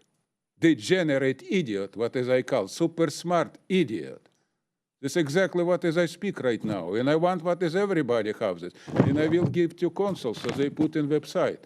So I speak right now to everybody, stand up America, stop support fascism. It's idiotic situation. You understand what this means? I cannot understand about this. I cannot understand idiot. Yeah, dog shit, pardon, more important than freedom of speech. I understand this. So stand up America, stop acting like a pure degenerate idiot. Thank you very much. Who clerk? You, ma'am? Your next speaker is Phil Meganhart, followed by Colleen Clement. Mr. Zimmerman? Okay. Okay, Kathy? Phil Meganhart, and then Colleen Clement, who is virtual. Welcome, Mr. Meganhart. Thank you, Mayor. I am Phil Meganhart. I am the event coordinator for Kirkland Uncorked, and I'm here to clean up one of the slides from the October study session from the Parks Department presentation regarding special event fees. The parks used an estimated tourism draw of 35,000 people to estimate a paid admission estimate, and it was not accurate. It was $35,000 at like $40 a person or something like that, $1.9 million in revenue, which is not accurate at all. The Parks Department, instead of using tourism data, estimated tourism data, could have used or should have used admission tax data, which shows an attendance of 4,054 people. Very different than 35,000 estimated draw over the 3-day weekend. Two different numbers, of course. There's a lot to be figured out regarding the proposed event fees, and I am happy to see that this council is willing to look further into the proposed increase by the Parks Department. Events in our city are award-winning. They're beautiful. They bring our community together. And I am proud to be an event producer for over 20 years here in the city of Kirkland. And I feel that the economic impact and the tourism draw for these events are quite amazing. And I believe that the Parks Department, and I look forward to working with the Parks Department to figure out how to help determine a fair and equitable solution for the events and for the parks and for the city and our community. So thank you so much. Thank you. Mayor, your last speaker is Colleen Clement, and she's virtual, so we'll promote her now.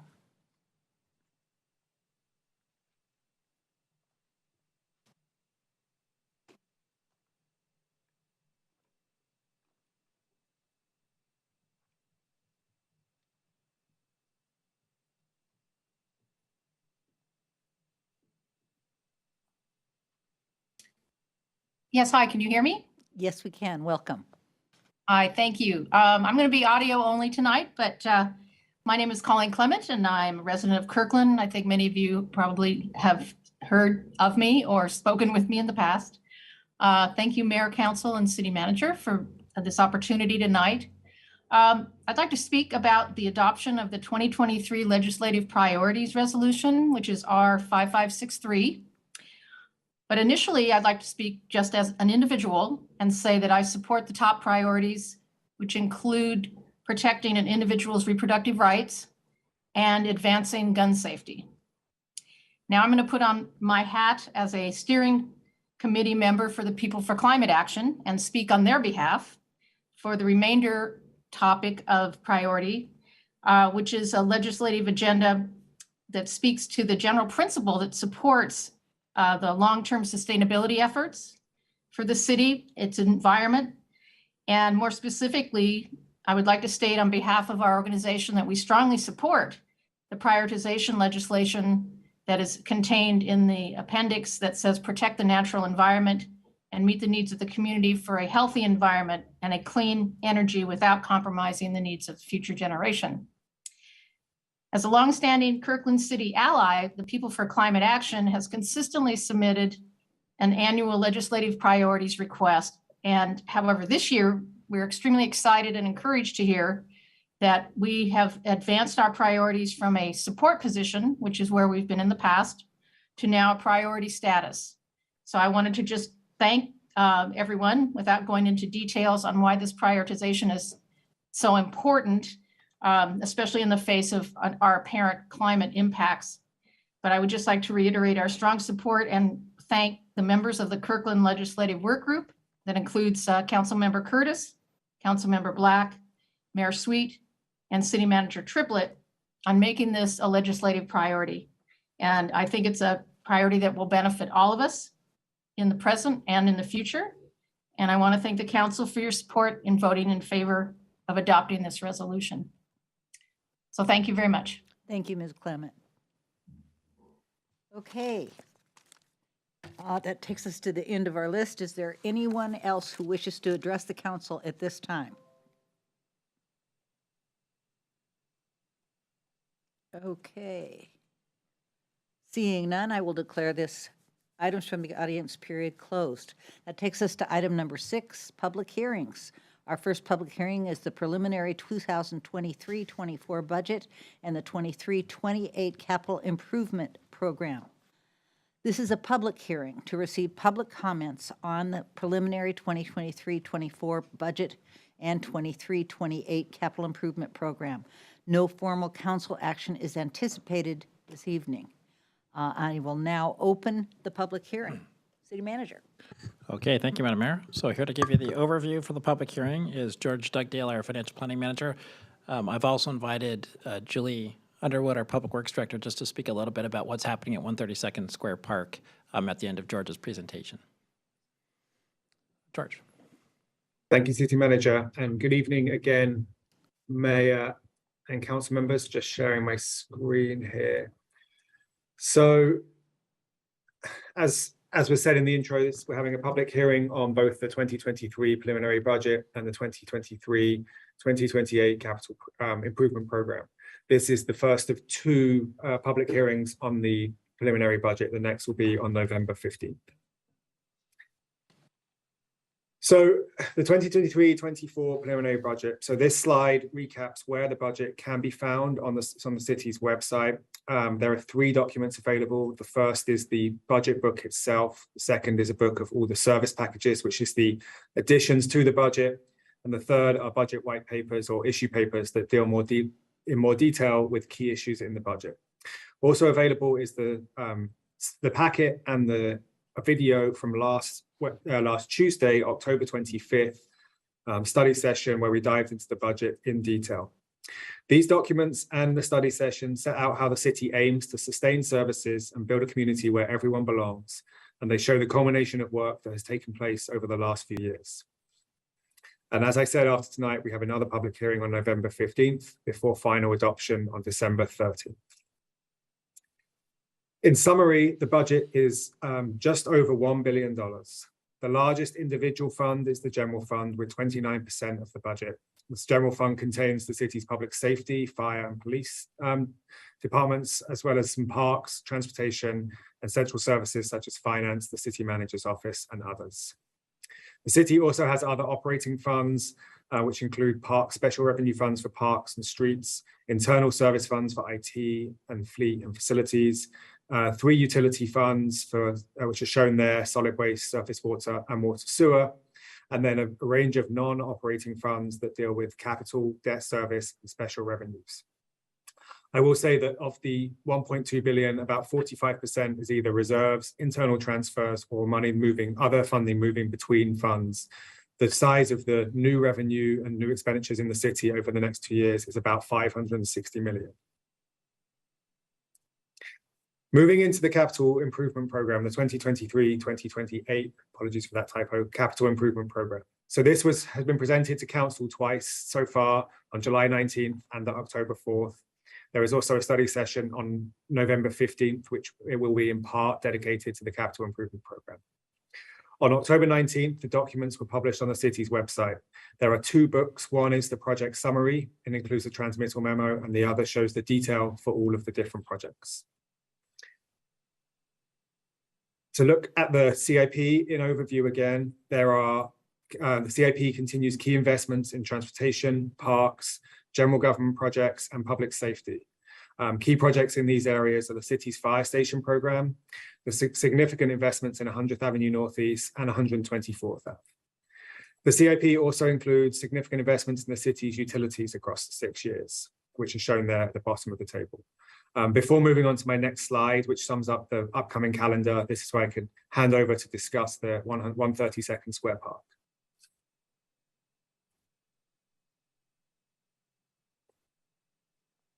Go ahead. Hi there, good evening. Good evening, council. I did want to update you about the 132nd Square Park. And I just want to apologize that we probably could have gotten maybe some information out on where the progress is with the park, but as the city manager noted, that dirt is not meant to be there long-term. We will grade that dirt according to the design specs. And just to kind of have our community please be patient, that project is still under construction. And I also want to apologize to Ms. Rapida. She has contacted us in the past. I'm very, very disappointed to hear that the contractor is violating our noise ordinance. So we will definitely be contacting the contractor about this again. So, and we will of course follow up with Ms. Rapida on this as well. But yes, that dirt is not intended to stay there. The park will be as designed, and obviously we're anxious to get that project done. Thank you, Julie. Mary should be available as a panelist now. I'm sorry, Kathy, I didn't hear you. Mary Gardocki is available as a panelist as well to speak to that. Just if council had further questions, Mary Gardocki from Parks is also available to answer more technical questions. Councilmember Curtis. Thank you, Madam Mayor.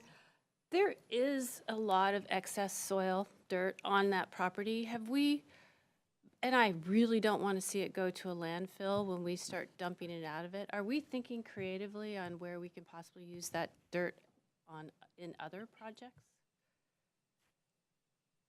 Absolutely. I think that's a great point. We don't, if there is an opportunity for us to use that soil, that dirt in a different area, we will definitely do that. Well, most of it is topsoil, so of course I can't help but think pea patches, other things like that. So, okay, let me know what you decide to do with it. Thank you. Oh, definitely. We'll update council. Wasn't there one design that had to be altered slightly because of a problem with the berm?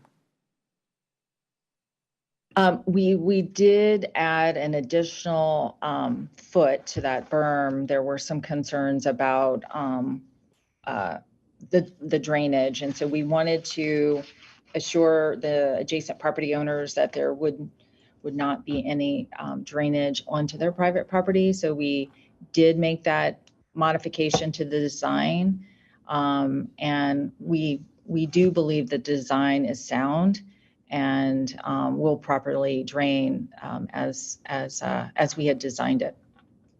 Great, thank you. Councilmember Black. Thank you, Madam Mayor. And Julie's still on the panel? Yes, okay, sir. There she is. Okay. Just so we can be as clear as we possibly can for our own edification and also for the public, the berm that I think you're describing that got raised 1 foot for purposes of stormwater drainage, that was on the south and southwest side of the park, correct? Yes, I believe that's correct. And the large the large resurfaced area that is shown in the design that's part of the park that I think was pictured in the pictures that that Johanna showed, that's not the berm that got raised a foot, just to be clear. No, sir. Yeah, no, that what we saw in those photos is just really where we're storing some dirt temporarily. It's not the same. Okay, thank you. Yes. Thank you. Any other questions? Okay, thank you for that. So are we back to George? Back to the public hearing. So the presentation, I think that's one more slide. So George, if you can finish that. Yes, it does. So just to look through the calendar for the rest of between now and adoption on December 13th. After tonight, we have, like as I mentioned, a study session on the 23-28 CIP, as well as public hearings on both property tax and the 23-24 budget. We also have an opportunity to complete council deliberations on the budget, as well as the preliminary 2023 property tax ordinance. And then on December 13th, we are back to adopt everything, the 23-24 budget, as well as the CIP, property tax, and final amendments to the current budget.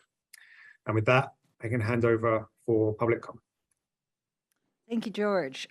Council, any questions for George or his team? Seeing none, I will now call upon any members of the public who have signed up to address the council. Your first sign up is Celestina Hendrickson from the Kirkland Downtown Association. 1 second. Celestina, just a sec, I left out a line. The telephone participants who can still dial *9 to be recognized to speak, and anybody in here can do so by raising their hand to be recognized to speak. Celestina, please. Welcome. Thank you. Ennis will help you with your presentation. Oh, I think it's this one, yeah. Cool. Hello, everybody. I'm Celestina. I'm the events manager at the Kirkland Downtown Association. I'm reaching out to the council today, so thank you so much for allowing me the opportunity to speak. I'm going to be discussing potential funding consideration for visitor center technology at the Kirkland Visitor Center. And so I wanted to talk about our mission and our vision really quickly. I would love for you to take that into consideration as we go through the details in this presentation. Our mission is to promote events and beautification to encourage people to visit, live, shop, work, and play in Kirkland. And then our vision is to create a vibrant, connected community. So with that in mind, we want to adopt technology solutions in our visitor center to really enhance the vision. And I wanted to talk about why we decided technology would be the best. Well, we think that technology is an integral part of our culture, and it's a helpful tool to boost engagement, bringing the community together to streamline services and offerings at a click of a button. And not only that, we are a technology hub. I mean, Google is here, and I think it's important to understand that culture that exists here. And we've decided that kiosk would be a great opportunity for the visitor center and the city of Kirkland to implement. Kiosks are a fun and easy way to provide locals with information and take it on the go. They are powered by Google and are easy to use and update on the back end. And I wanted to also say why today. Well, visitor centers across the globe are using kiosk-type systems, and they are there to engage with the public, and I think it's our turn to do the same today. I wanted to briefly go over some of the capabilities and functions that kiosk systems would be able to do. The first is that it has multilingual and accessibility services. This is really important because that means anyone is able to use these systems and features. Any language can be used on here and does the exact same programming, which I think is super important. The kiosk provides multilingual concierge service for virtually any language and to those with special accessibility needs. Digital itinerary planning is another offering. We had an open house at our visitor center, and one of the biggest things that people asked for was digital itinerary planning. That was huge. And this is a great way to help visitors and residents find attractions, information, and more, and increase word of mouth repeat among visitors. And then this is also a great way to generate revenue, driving extra revenue through promoted content, business listings, and relevant ad placements. There's also features for guest experience tools to track and improve guest experiences like wayfinding, amenities, information, signups, and surveys. So we don't have to go through the whole here's a paper and pen process. It's a quick and easy way to collect data that we could share with the city of Kirkland for a multitude of reasons. There's also easy content updates. You can update from really anywhere on your phone. If I'm at a conference, I can update on the back end, and that's been super helpful. And it's really easy to post on social media as well. And there's also continuous improvements. What's really cool is that this kiosk experience improves over time as applications and software capabilities increase, and we will get the up-to-date newest features right when they become available, which is great because we'll have all of those services right at our fingertips. It is also a straightforward user interface. They can be set up in minutes and remotely managed. With advanced integrations, data can automatically sync with our website and thousands of other platforms like Explore Kirkland and other social media and different initiatives that the city has. And then lastly, we want to have apps that matter. Integrate applications and content from your website and third-party applications like mapping tools or videos to showcase impressive regional stories. So I just wanted to briefly highlight that this is not, kiosks are not a new thing. There's a lot of visitor centers across the globe and across the United States that are using these, and these are just a few of the places that are implementing kiosk-type systems for their visitor centers, and you can see even a picture here. And so I wanted to talk briefly about why this is a benefit and how this is a benefit to the city of Kirkland.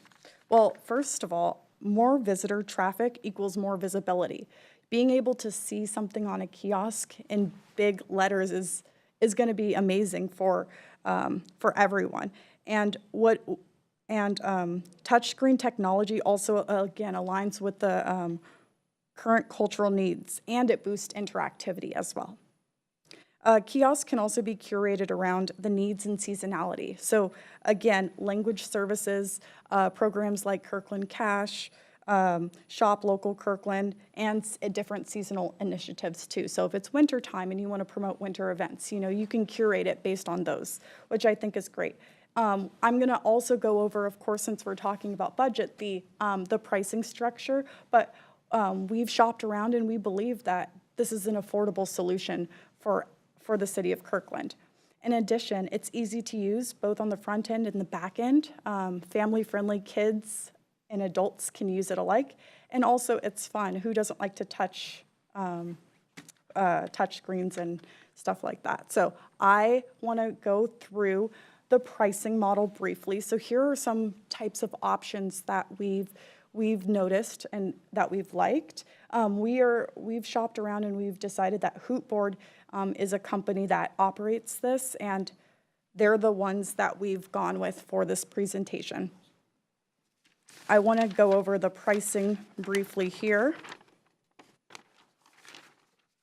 And so what we are requesting specifically is going to be one of the indoors or two of the indoors and two of the outdoors as well too.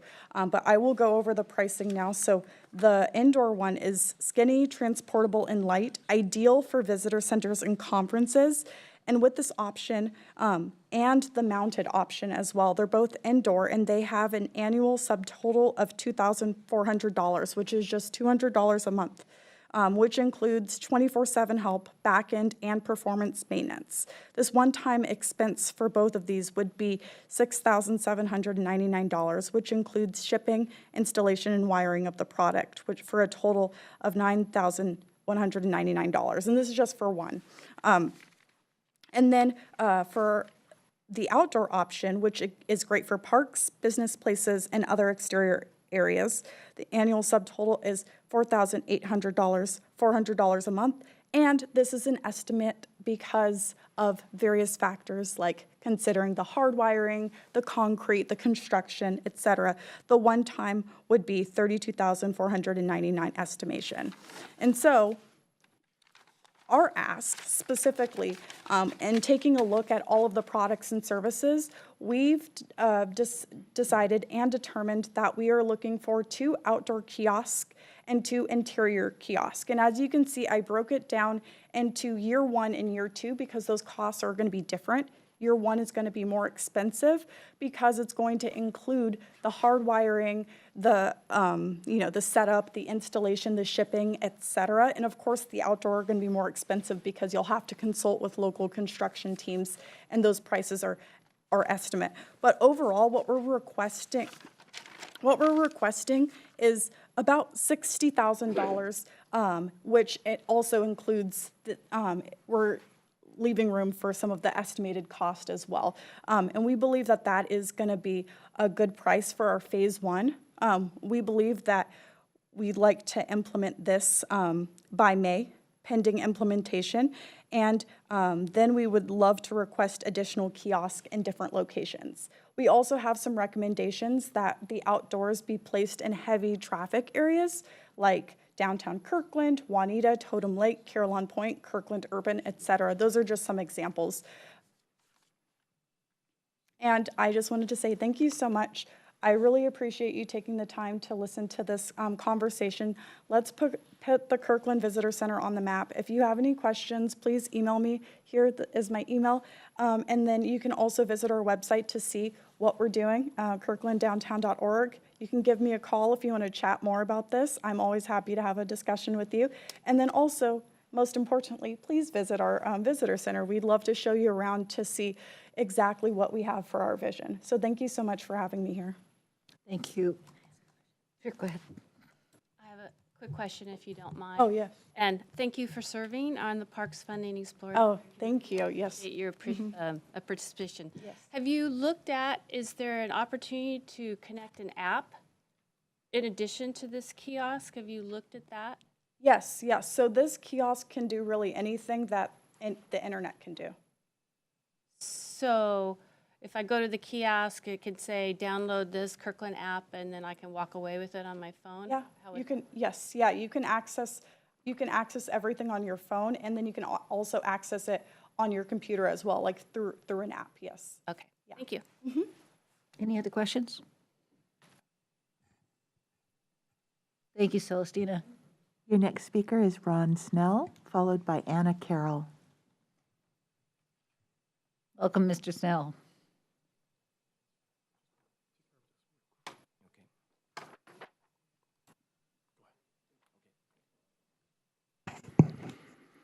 Okay, Mayor Sweet and members of the council, my name is Ron Snell, and I'm speaking tonight on behalf of Peoples for Climate Action Kirkland. First of all, I want to thank the council for the support that they've given to the Energy Smart program and for giving Kirkland residents the opportunity to learn about and purchase high-efficiency heat pumps for their homes. And now I'm going to ask the council for something more. I'm going to ask you to take this program and expand it to a more comprehensive residential energy efficiency and electrification program, which would include building weatherization, heating and hot water heat pumps, and potentially a host of other energy improvements. I'm not going to speak in great detail about this proposal. I've sent all the council members a copy of the proposal this morning, and we can certainly follow up with questions you may have. But it's going to be especially, I think, beneficial to Kirkland residents because of the age of much of our housing stock. Most of the houses here in Kirkland were built before 1986, which is rough 70% of our houses, which was before the state building code included residential heating efficient requirements. And so what it means is that a lot of these homes would greatly benefit from a comprehensive energy efficient energy retrofit and electrification program. And it would make their homes safer, healthier, and it would reduce both their energy costs and their carbon pollution.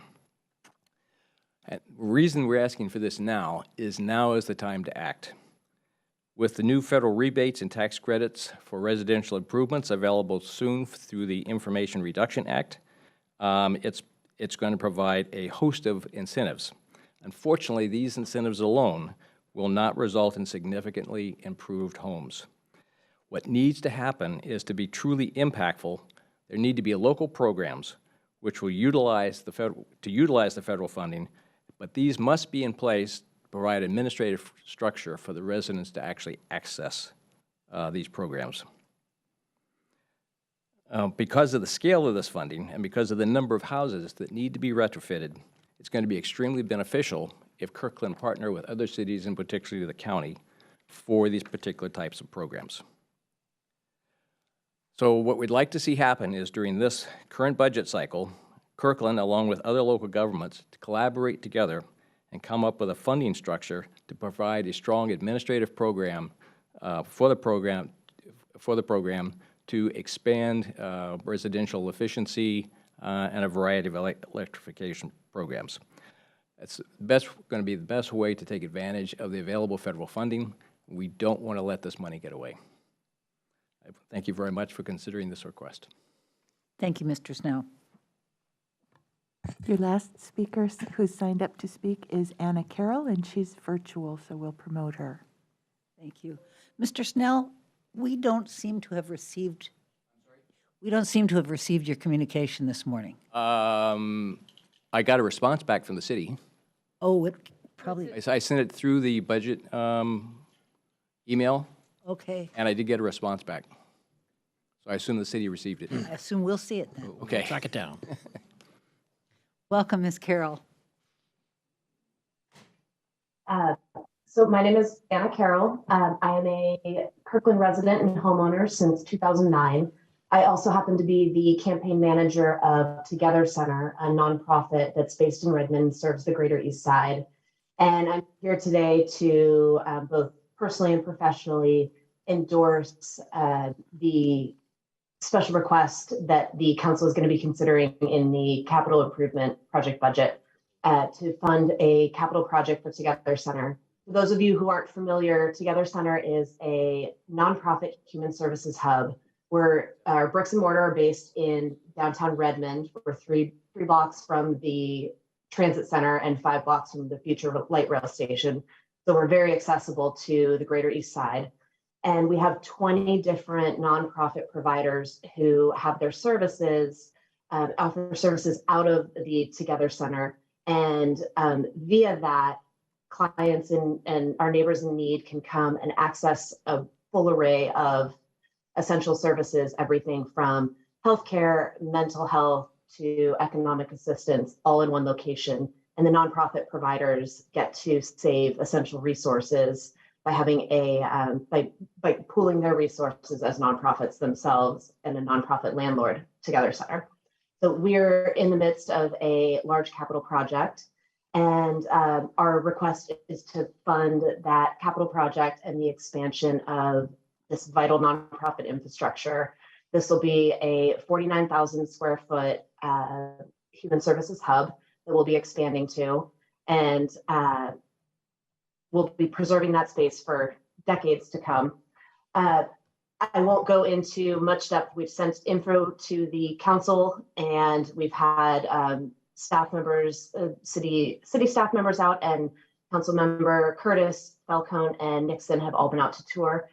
So I will not go into great depth on what we do, but I did want to highlight that in 2021, we had about 30,000 clients that came to Together Center. Those clients are coming from all across the Greater East Side and beyond Seattle, North and South King County. Though our bricks and mortar are in Redmond, Kirkland was tied for second most served city with Bellevue.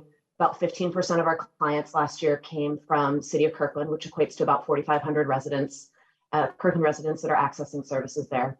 So as you can see, it's a vital resource and essential infrastructure for Kirkland as well as the Greater East Side. And so I will stop there and just say I am happy to answer any questions about Together Center, the capital project, or this request. Council questions? I think we got the message, Ms. Carroll. Thank you very much. Okay. Thank you. Is there anyone else who wishes to address the council with regard to this item? Okay, seeing none, the public comment portion of this hearing is now closed. Council will consider all public comments received on this issue, including those submitted in writing. This takes us to item B, the Comcast Cable Television Franchise Renewal, first reading. Ordinance 4822, granting Comcast Cable Communications LLC renewal of a non-exclusive franchise for transmission of cable television services in, through, over, and under the street rights-of-way of the city of Kirkland. This is a public hearing to receive public comments on the Comcast Cable Television franchise renewal. No formal city council action is anticipated this evening. I will now open the public hearing. City Manager.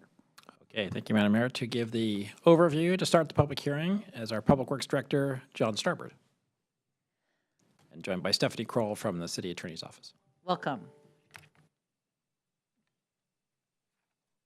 John, you're on mute. Yeah, this is the first time I've been on a video conference. Mayor Sweet, Deputy Mayor Arnold, City Councilors, and Mr. Triplett, Ms. Kroll and I are here to present to you the staff recommended 10-year non-exclusive franchise agreement with Comcast Cable Television Service. If the those in the council chamber could open up the PowerPoint presentation, please.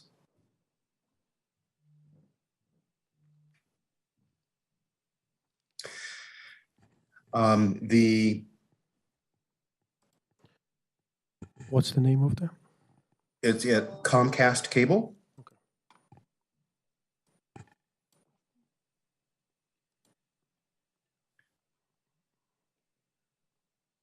So the recommended, staff recommended 10-year franchise agreement, essentially this proposed franchise agreement, as every franchise agreement, establishes the terms by which, we may move to the next slide, the terms by which a franchisee may operate in the rights of way of the city. The proposed term is from January 1st, 2023 until the end of 2032. The cable television franchise agreement provides a number of additional services to the city, such as the public, educational, and governmental channels that are provided by Comcast for use by the city, programming by the city, and benefit of the public. On the Comcast network, those are channels 21 and 75. The agreement specifies the types or categories of programming that will be provided by Comcast, not individual programs. And then the agreement has numerous other provisions, such as customer service standards and the city's right to audit Comcast's financial records as they relate to Kirkland, and the right of the city to terminate the franchise agreement under certain conditions. The franchise agreement itself, which is in your packet, is approaching 50 pages. We attempted to summarize the sections of the agreement in the staff report in your council materials. Next slide, please. The previous Comcast franchise agreement was from 2006 to 2016, and it expired, and staff worked with Comcast for a period of 2 years to try to negotiate a new franchise. During that same period of time, the Federal Communications Commission was considering rules that appeared to be more favorable to the cable television industry. Specifically, it was that cable television providers could take full financial credit for the additional services they were providing to a local jurisdiction, such as cable services to libraries or police or fire stations, et cetera. And so when it came, the Kirkland City Council approved a new franchise with Comcast in August of 2018. However, at that time, Comcast refused to sign. Kirkland joined with other local jurisdictions in the United States to appeal the FCC's new rule. And to a degree, local governments prevailed in that the cost of services to the local government were required to be at a marginal cost rather than a full cost. During that period of time between when Comcast refused to sign the 2018 agreement and now, Comcast has been operating on a month-to-month basis. Next slide, please. So in Washington State, any franchise agreement requires a first reading before the legislative body. A first reading is not necessarily a public hearing, but an opportunity for the public to comment. We've chosen to make that obligation a public hearing tonight. No less than 5 days after the first reading, the legislative body, the Kirkland City Council, may take action on the proposed franchise agreement. We have scheduled action on the franchise for November 15th, and were the council to approve the agreement, it would take effect on January 1st, 2023. Importantly, Comcast has already signed this agreement. So once the Kirkland City Council has made its decision, if it approves the agreement and authorizes the city manager to sign it, it will become effective on January 1st of this coming year. Tonight, there is no specific action required of the council at the conclusion of the public hearing. Senior Assistant City Attorney Stephanie Kroll is also here tonight. She negotiated the new franchise with Comcast, and she and I are happy to try to answer the council's questions. Thank you, Your Honor. Thank you, John. Any questions for John from the council? It looks like you're going to go scot-free. I will now call upon any members of the public who have signed up to address the council. The only one who's signed up is Alex Zimmerman. Mr. Zimmerman.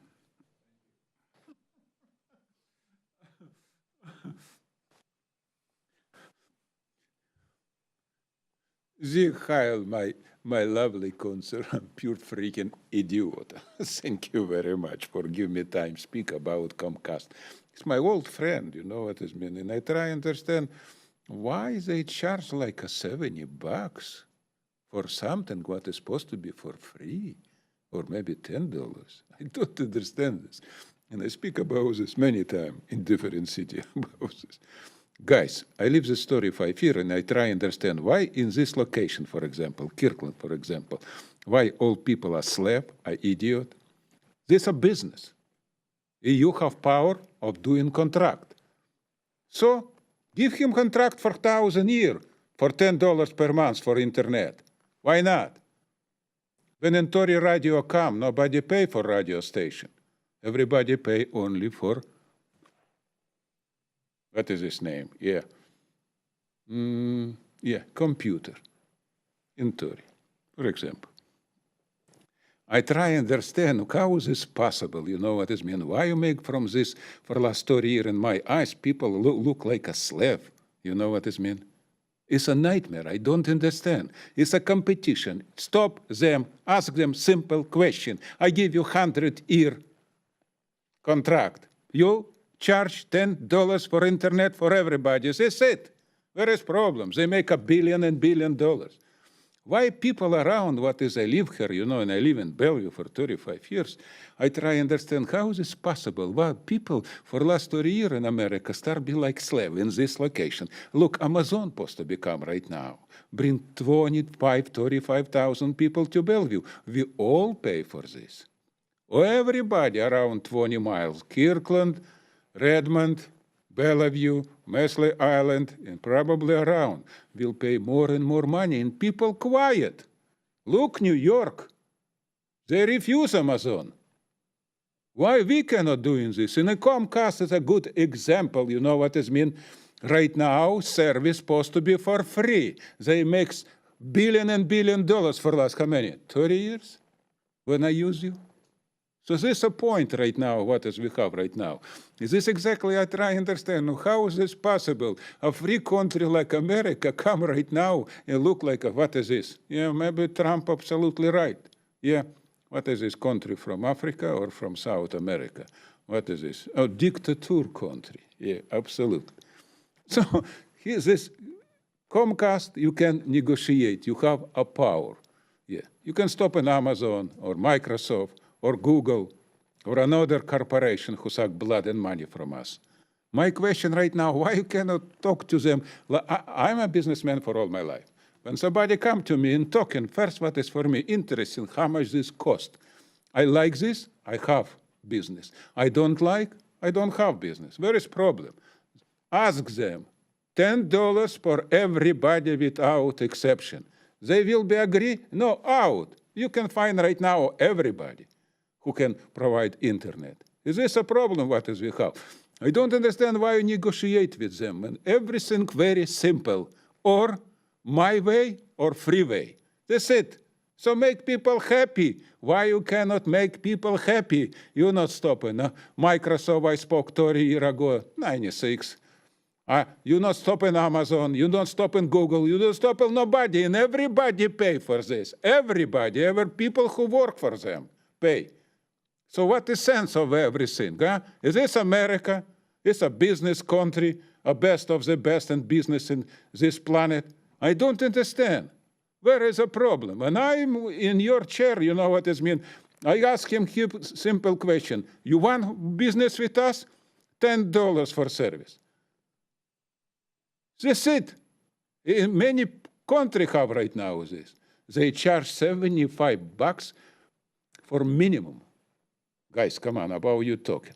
If they can provide $10, they did this only for very low-income disabled people. And they make doing this for everybody. Come to $25. Verizon have right now $25 service for everybody. But Verizon don't do this for very little time. I'll give you an example. This group did this for many years. They have enough money, us money with us blood, because it's not everybody can afford $70 for months for internet. Is this a problem what we have right now? Guys, I'm so sorry. Look to me like a pure freaking idiot. I don't understand. Where is you going? Where is America going right now? Where is Kirkland going? Bellevue going? Where is we going now? What is sense for this? Why we elect you? You know what it means? For who? For people or for them? This is a problem what is we have right now. Sorry for my emotional opinion, you know what it means, but this looks so idiotic. I cannot find another word, you know what it means. Or maybe you work with them together. Maybe they give you money, you know what it means, so you will be support them. Or Amazon, or Microsoft. Yeah, you have a personal opinion. I call this super smart idiot, you know what it means. You care about this? Not you care only about your, personal constitution. So guys, come on, it's very simple. You have power right now doing this. Now, give them contract. No problema, $10. Okay, $10, maybe 12, maybe 8, but something what is need for everybody. It's time right now. They, for so long, suck blood and money from us. They can make a billion. It's not secret for everybody. This is a point. Like Amazon, make a dozen billion dollars, trillion now. So yes, everything very simple. Thank you very much. I never see like this. Nobody give me chance to speak more than 3 minutes in my life. But right now, I think I speak more than 3 minutes, and I very appreciate you about this. Stop acting like an idiot, like a slave. Start acting behalf of America, behalf of people. It's important right now. We are all in deep, deep hole. The situation will be worse and worse and worse. God bless America, you know what it means, when we don't come to atomic war. Thank you very Mr. much for your Zimmerman. time. Yeah. Is there anyone else who wishes to address the council? I will now close the public comment portion of this hearing. Council will consider all comments received on this issue, including those submitted in writing. Madam Mayor? May I Deputy Mayor. ask a question of staff?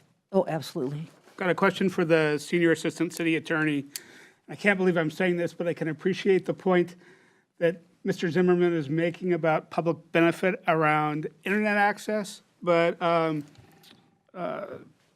does this agreement that we're talking about involve internet access? And even if it did, do we have the authority to, or do we have the authority to regulate internet access? Thank you. So this agreement has only to do with cable service. And right now, we do not have authority to regulate beyond what's in this, some things in the statute, the price of internet access or anything like that.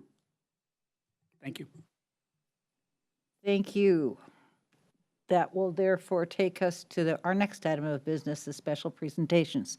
The 2023-24 budget community feedback. City Manager. Okay, thank you, Madam Mayor. So as you know, we've been reaching out to the public in a variety of ways, and council's interested in hearing that feedback. Some you've already heard in the last couple weeks, but we wanted to give you an update on all the efforts to inform your final decisions in November and December. So here to give that presentation is Jim Lopez, our Deputy City Manager of External Affairs.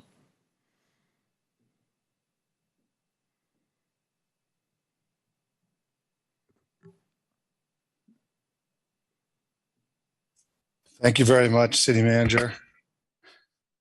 And it's my pleasure to be here tonight. Just going to go ahead and share my screen. Running around a little bit. Hopefully you can see that screen now. Is that working? Yes, it is. Oh, great. Thank you, Madam Mayor. Thank you, Deputy Mayor and Council. Jim Lopez, Deputy City Manager, and it's really my pleasure to be here tonight to talk a little bit about our budget community feedback. Really big shout out and a lot of gratitude to David Walbrick and the communications team for putting this PowerPoint together and doing so much of this work. And also to our community conversations team, which was multi-departmental, the City Manager's Office and the Public Works Department. Ray Steiger really took the lead on the community conversation around the Transportation Benefits District. And I'm very appreciative of Ray and everybody that worked on that project as well. So tonight, I am nothing if not consistent. I have 4 sections to my presentation. And we'll start with the general fund, which we had a lot of interesting feedback on through our budget game. And we'll talk about that in some detail. We also have a full-on community conversation around the Transportation Benefit District and the $20 car tabs. And we'll talk a little bit about the feedback we got on that endeavor. I'll talk briefly about the revenue generating regulatory license outreach. As you all know, of course, that you voted on this. We did a lot of outreach prior to that vote. So for the sake of completeness, we'll talk a little bit about what we did there. And then briefly next steps about how we want to keep the council informed about everything we're doing to get feedback from the community about everything that you're doing on the budget. So let's jump right into the general fund. The general fund provides various public services, including public safety and street maintenance and land use and parks and administrative functions. It really is our most flexible fund. Taxes, fees, and charges and contributions from other governments are the primary finance sources. It's kind of really what the public thinks in many cases about the city, what the city budget is. The fund generally fund has more discretion than some of the other city funds. So staff basically focused on the broad budget outreach around this fund And we used our engagement strategies to kind of take the temperature of the folks about how they would divide up resources and services around the general fund. And thank you to the City Council. These color pictures depict each of the video presentations that you did, and we are so grateful. They were each excellent and a wonderful way to connect to our community about the budget. We sent news releases and we pushed these out through social media. We asked folks to participate through our listserv This Week in Kirkland. We had in-person events, and we reached out to the Greater Kirkland Chamber of Commerce to help us engage folks around this endeavor with the general fund.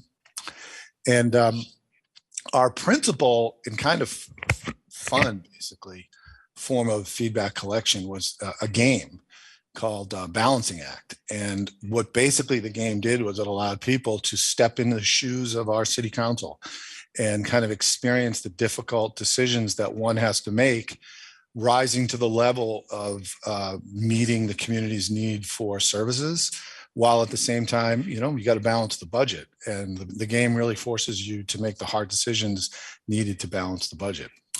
So there were about 139 submissions. This was as of October 22nd.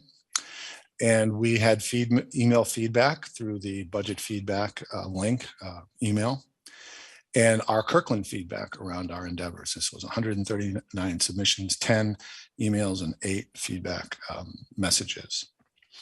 So a little bit about the game. Like I said, the community got to sit in the shoes, or sit in the chair, walk in the shoes of a council member, and talk about, first assess what type of revenue might the community be interested in.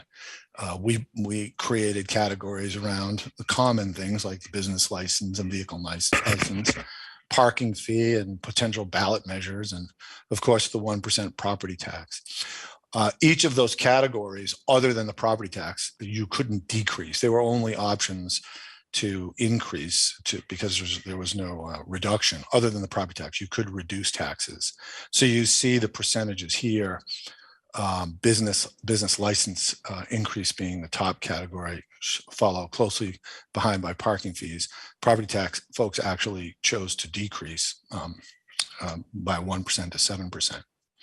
Now, as a corollary to the revenue, staff kind of synthesized our thinking and understanding of what community interests might be in terms of expenditures or devoting additional resources. These are the kinds of things that staff kind of synthesize might be of the community's interest. So we created these categories from pothole filling, more aquatic sidewalks and flashing beacons, sidewalks and bike lanes, and overall pedestrian safety, affordable housing, homelessness services, acquiring open spaces, and better street median maintenance.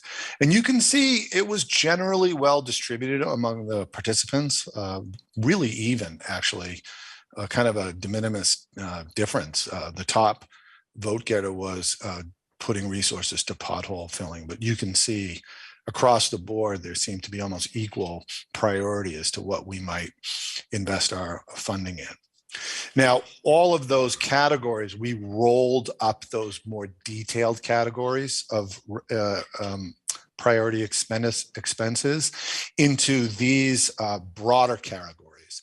And I think there's 8 broader categories of what staff kind of broke down in an intuitive way as to how the city, through the general fund, creates our goods and services for the community. And we totaled it up because in the budget game, you could make broader allocations of funding inside each of these categories, as well as the more detailed categories that I just talked about. So we put it all together and came up with this result. And you can see human services at the bottom had the largest total change in terms of picking where, zero-sum game where you would divert your additional resources. Parks and Recreation had the highest aggregate amount. And you'll see Parks and Public Works kind of a theme in the game, transportation and transfer to Parks and Public Works being the other reasonably big winners in this very, very small but interesting and insightful sample from our community. So this is kind of the feedback and the themes behind the feedback about where folks would devote the scarce resources or the resources that we have to balance the budget. Maybe not scarce, but definitely resources. So the key themes from the feedback: there were concerns about inflation and the level of taxes and fees. That's kind of a top line concern, no surprise. There's a mixture of opinion as to whether the city should be increasing taxes and fees during a time with some big opposed to increases and some being opposed to increases and some being supportive of the increases. So it's really kind of contextual to the time that we're in today. Opportunity for additional awareness and education on the property tax, the city's budgeting process overall, and the city's services and programs. I know the council has talked about this in the past, but we really did discover that in terms of definitions and what we're talking about, we really do need to do a lot more education about what the departments, what we mean when we say development services or other things that we talk about that we fund, so that people have a more kind of detailed and intuitive understanding of what they would be funding. And that goes right to the actual budget process itself. So there's a lot of work to be done in terms of awareness and education, and we're very grateful for the folks that did participate and gave their insight. So that was kind of our general fund outreach. There were more specific strategies around some of these initiatives, starting with the Transportation Benefit District.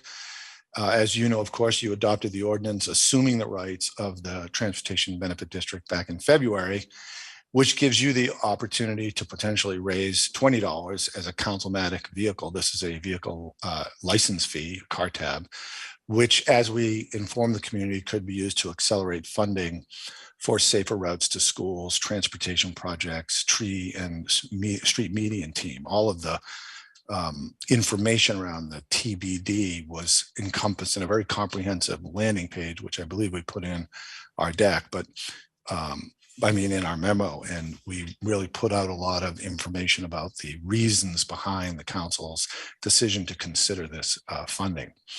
So at the council's direction, we launched a community conversation in August to understand any community interests, issues, and ideas related to this approach to accelerate the funding. And we're pleased, our outreach message, as is our model, we used our news releases and social media. We sent out notices in our listserv, This Week in Kirkland. We actually did some reasonably significant outreach through Peach Jar because we wanted to make sure we touched base with the school community. A lot of the programs that we're going to fund involve safer routes to those schools. And we reached out to the Greater Kirkland Chamber of Commerce, who have been really great partners in helping us to get the word out on several of our initiatives. So the feedback methods, we had a community forum. We had 29 folks attend that forum. I think we did put the link, the video link to the forum in the memo. It was very insightful. We'll talk about that in a minute. We had, I believe, 2 small group meetings, well attended, 5 each. We like that number. It gets a good conversation going. It allows for us to get into more of the details of what people are thinking. We went into the community for small group meetings. Here, I think we met with Kiwanis and Rotary. Rotary had 2 separate groups. All those meetings were well attended, and we're very grateful for the groups to host us. We jumped into their normal agenda, and we really appreciated it. We had a good time connecting with folks about these issues. We had feedback through, and I think the total number there was about 56 folks, so it was good use of city time. Our Kirkland, we had 9 responses, and social media was where most of the feedback came in terms of numbers. And I think social media, as we'll talk about now, was the more negative of all the other mediums or platforms that we engaged in. The community forum, we think, was well attended. 7 people spoke in favor of the TBD approach for accelerating the safety investments. 4 people spoke against, and 2 seemed neutral, although, like I say, the video is posted so folks can and the council can review that video as desired. The small groups meetings, as I said, featured engaging discussions about digging down into the detail with some specific examples about what is meant by the terms and conditions. And we really like the small group meetings because we get the opportunity to do that, to go into the details and connect with folks, and they can give us real insight about what they like and what they find the challenges to be. Social media posts did yield many comments from the community. The higher volume of the community members who were critical of the TBD came from the social media platform. Some of the key themes from the TBD, the community conversation, the critical themes really centered around finding other funding sources in the general fund to pay for the projects and to fund the debt service. That was kind of a reoccurring general theme. There was also a lot of discussion in the small group meetings about what happens next. Will the fee be sunsetted after the priority projects are done? What is, and these are obviously difficult questions to answer, but what is the expectation of future councils with respect to the fee? Will it be increased? Will it be sunsetted? Will the council do a community engagement process before they take action? Those were kind of the more detailed discussions we had in the small group meetings. On the supportive side, people really talked about the need for additional maintenance and sidewalks. They talked about the greater need for bike lanes and protected bike lanes. There's a lot of energy for that kind of infrastructure and investment, and prioritizing projects in high density regions with larger index of safety. So there's a lot of safety around these multimodal transportation opportunities. And it was a very interesting community conversation to have. We really do appreciate people's engagement in that. So that's kind of a good overall overview of what we experience. Like I say, the town hall is posted. Folks want to see that for themselves. It's very edifying to watch. So that brings me to the third of our kind of focus areas in our outreach, which is the revenue generating regulatory license. As you know, the RGRL, as we affectionately call it, is a per employee tax on businesses with gross business income above a threshold set by the council. The council did adopt the RGRL at the October 18th meeting and increased the fees from $105 to $130. Now, this increase to the threshold under which no business license fee is due from $12,000 of revenue per year to $20,000 per year. So the increased threshold helped those businesses who are making less money gross. The RGRL fee was last increased in 2017.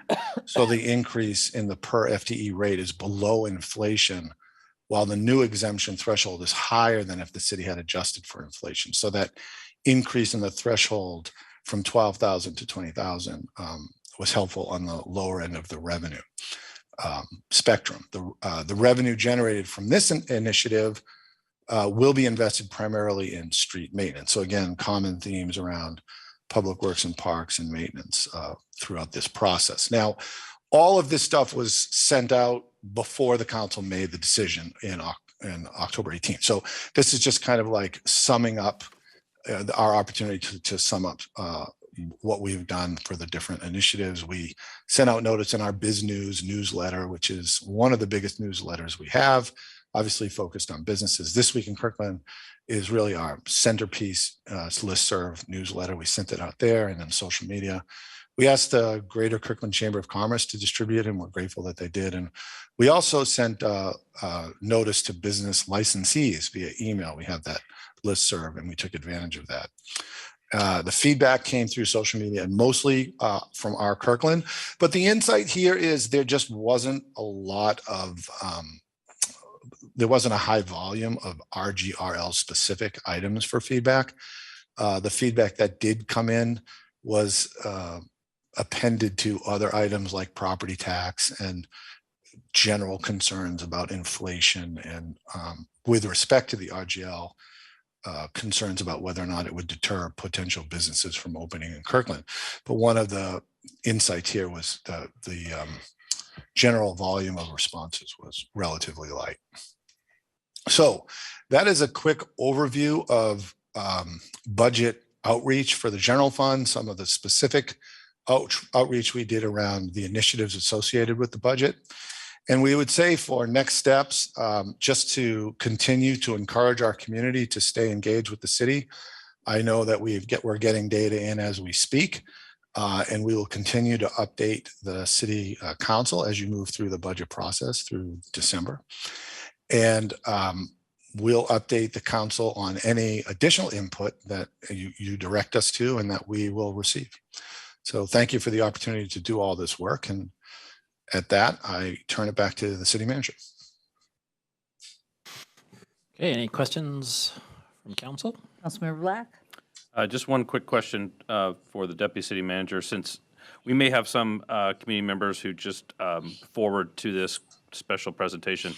So for their purposes, can you also in the next steps highlight the date of the next public hearing on the budget? We will.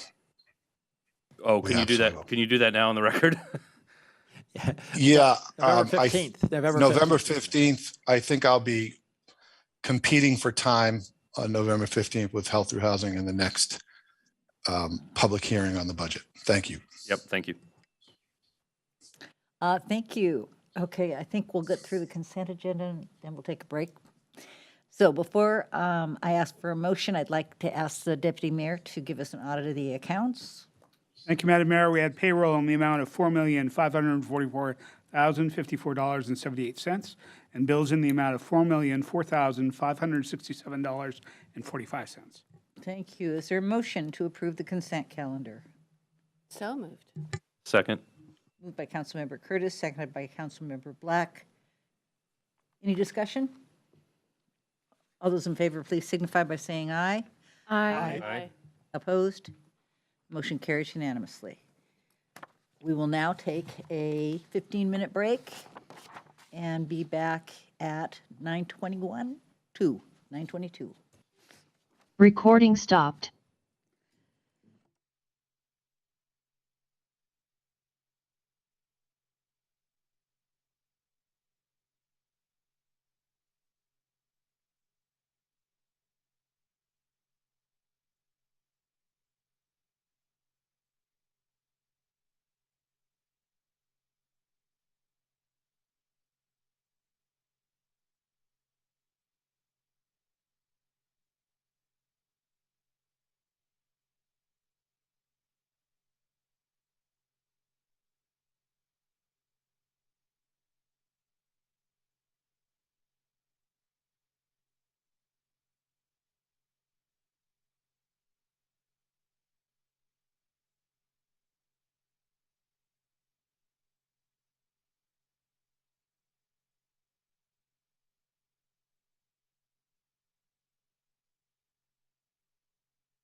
We're live, Mayor. Recording in progress. Thank you. We are back from a brief break, and we are at the beginning of our business agenda. The first item is the Regional Crisis Response Agency Interlocal Agreement. City Manager. Okay, thank you, Madam Mayor. We're very excited to present to you for your consideration the Regional Crisis Response Interlocal Agreement. Here to make the presentation is Carly Jorger, our management analyst, and also we have Beth Goldberg, our Deputy City Manager of Operations, here to answer any technical questions that you may have. The dream team. Thank you. Carly, take it away. All right, thank you, City Manager. Good evening, Mayor, Deputy Mayor, and members of the council. Happy to present a brief presentation for you all on Resolution 5562 and the staff's recommendation that the council adopt this resolution. If adopted, the council would authorize the city manager to sign on to this agreement with our partner cities of Shoreline, Kenmore, Lake Forest Park, and Bothell, and create a new regional crisis response agency. This is part of the council's broader efforts to create a continuum of behavioral health services in our region. And so that continuum has three elements: someone to call, someone to respond, and someplace to go for our community members who are experiencing behavioral health crisis. So the focus of this topic tonight in this presentation is on this center element on your screen, which is ensuring that there is someone to respond. So before I go through a few of my slides showing the changes to the interlocal agreement since the last time you saw this, I'll quick review some key dates. So the last time the City Council saw this topic was on September 20th. The Council gave very thoughtful feedback on changes you'd like to see in the agreement. We brought that back to the negotiating team of staff from the other 4 cities and got to work incorporating the feedback from this City Council as well as the other 4 City Councils into the agreement. And that brings us to this evening, asking the Council to consider entering into this agreement. And just for some context, Kirkland's actually up second to consider this. So City of Shoreline already adopted the agreement at their October 24th meeting.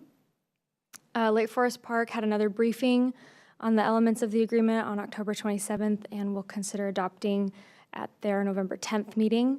Bothell has this on their agenda for November 15th, and then Kenmore is last November 28th. So assuming all 5 of the cities adopt this agreement, it would be effective January 1st with about a 1-quarter ramp-up period to create the new agency, transfer employees from the city of Bothell, and assist the board in hiring the new employees. In the meantime, our existing community responders and staff from City of Bothell would continue to respond to calls for service as they are now.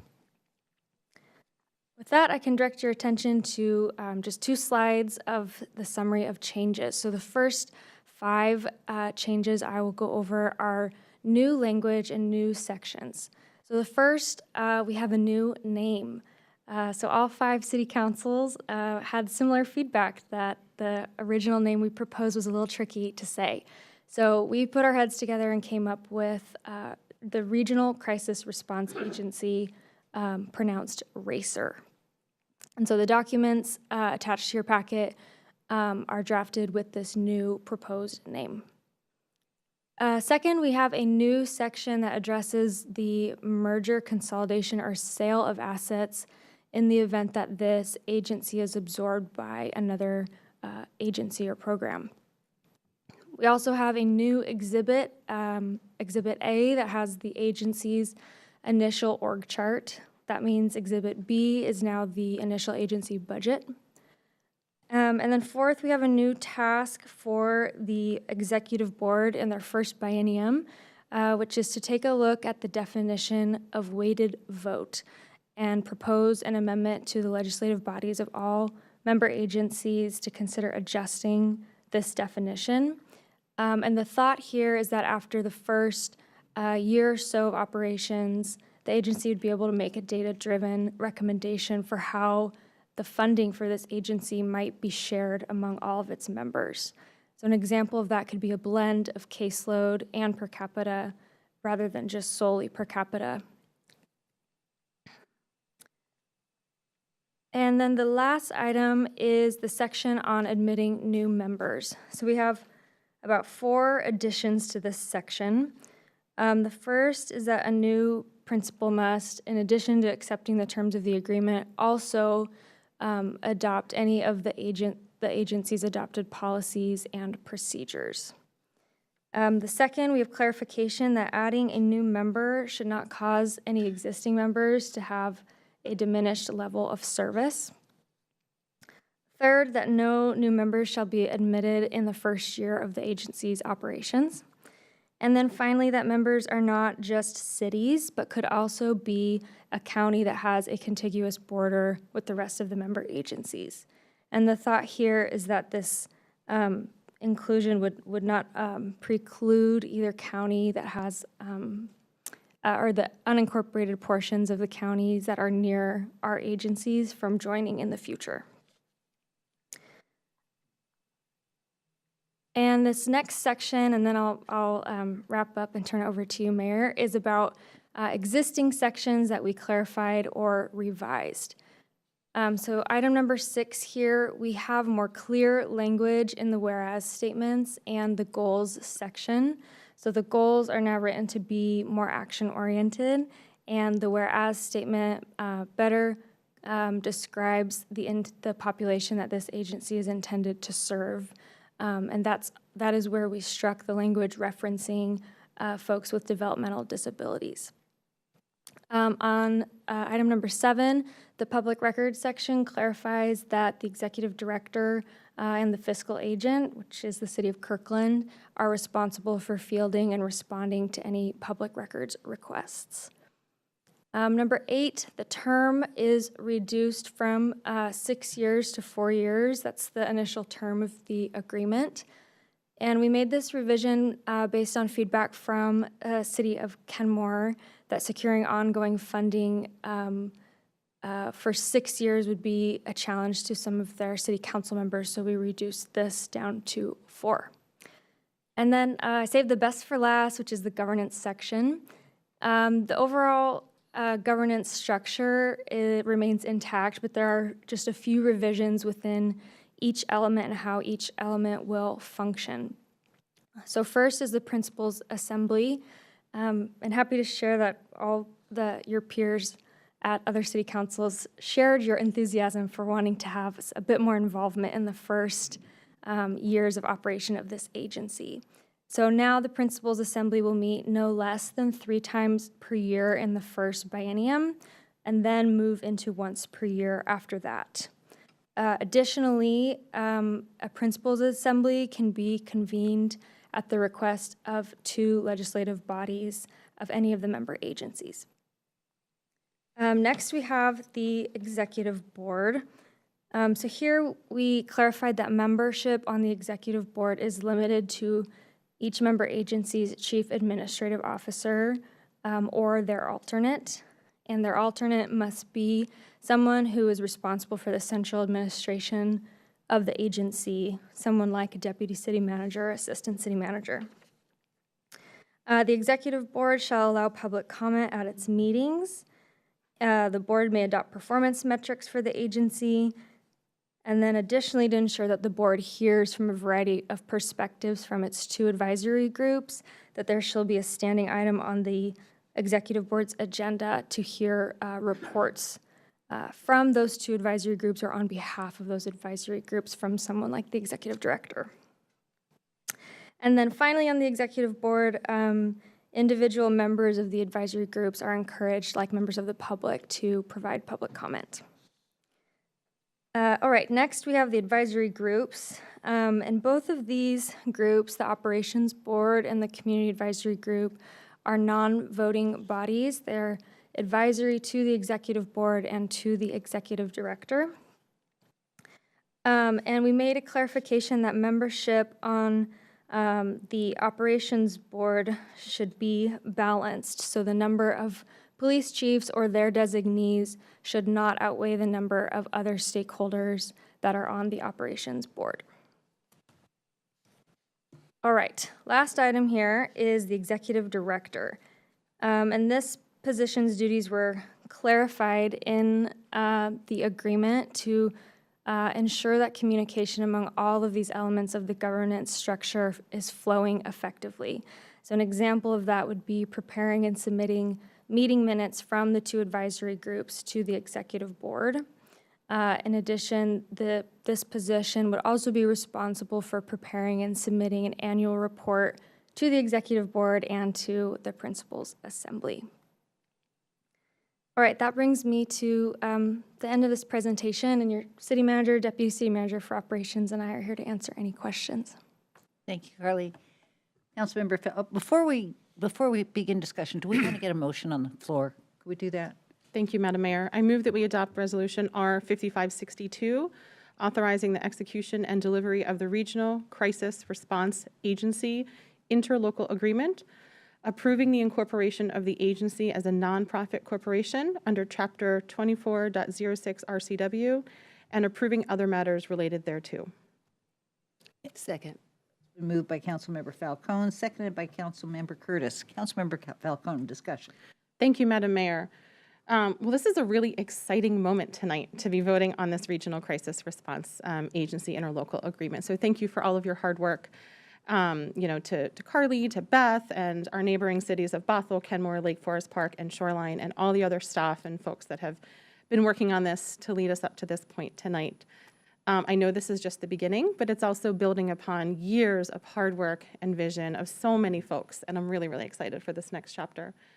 I'm happy to see the changes that you highlighted tonight, Carly, so thank you for that, such as the more actionable goals. Really appreciate that. Thank you for working to negotiate the changes that we requested when we discussed this last. I do tonight have one minor proposed edit and one other comment. So first, my minor proposed edit is on page 5 of the ILA, page 147, section 4, agency goals, part B. Currently reads, significantly reduce solo police response to behavioral health calls by providing alternatives in appropriate instances, ... You may remember that I proposed some edits to this goal when we last discussed this in September.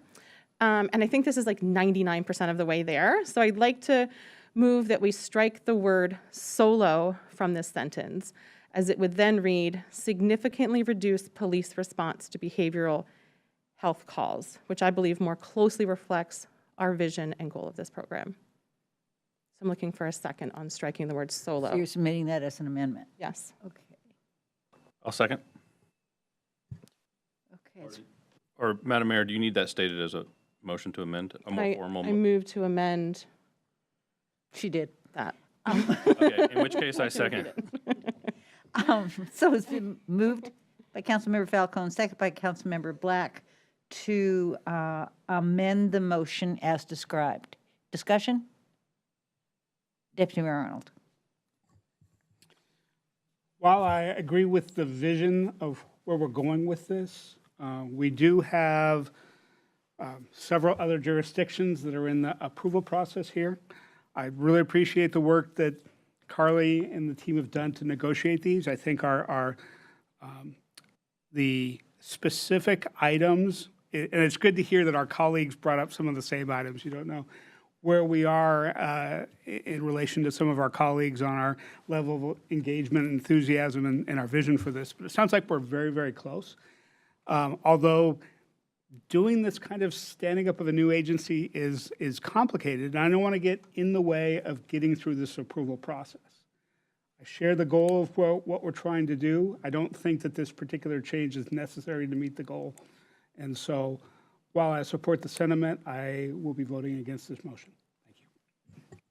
Any other discussion? Councilmember Curtis. Thank you, Madam Mayor.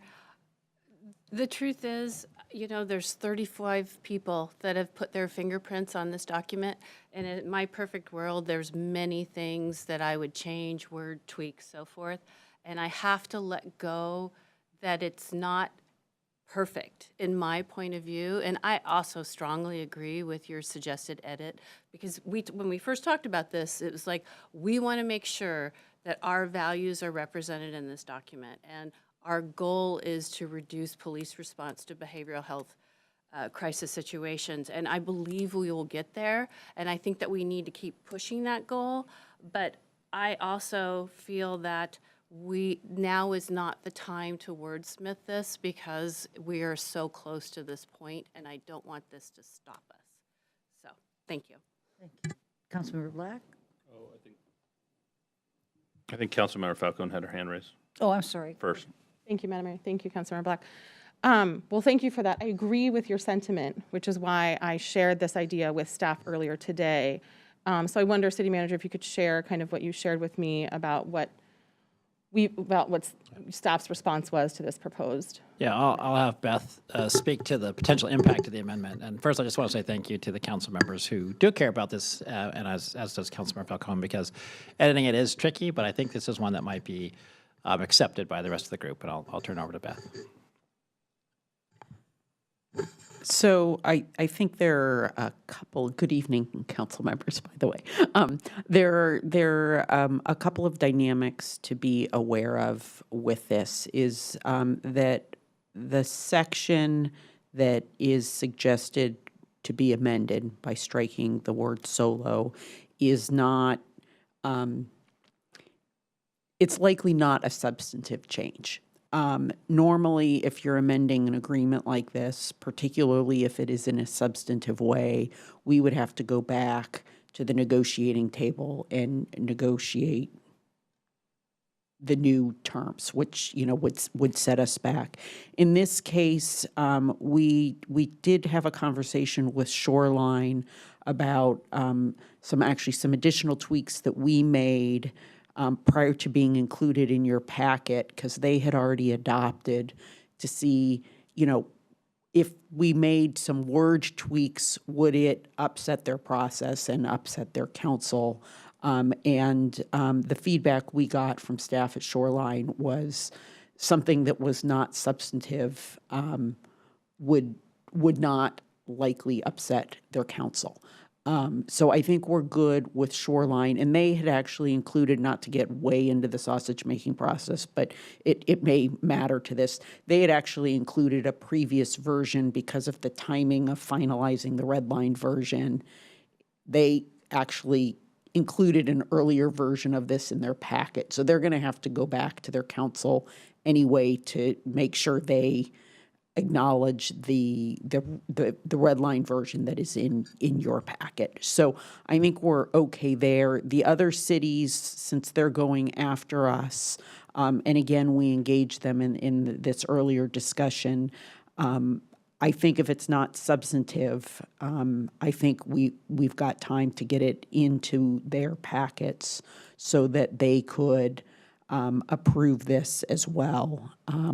But again, if we start getting into a whole bunch of wordsmithing or a whole bunch of substantive things, then it could set us back from our goal of getting this ILA approved and adopted. I think I go to Councilmember Black. Councilmember Falcone, you were finished? Okay. So my only question was going to be the one that Councilmember Falcone asked, which is this in any way going to, or is it, do we predict that this is going to materially upset the approval process of the 5 cities? And it sounds like the answer is no, or we believe the answer is no.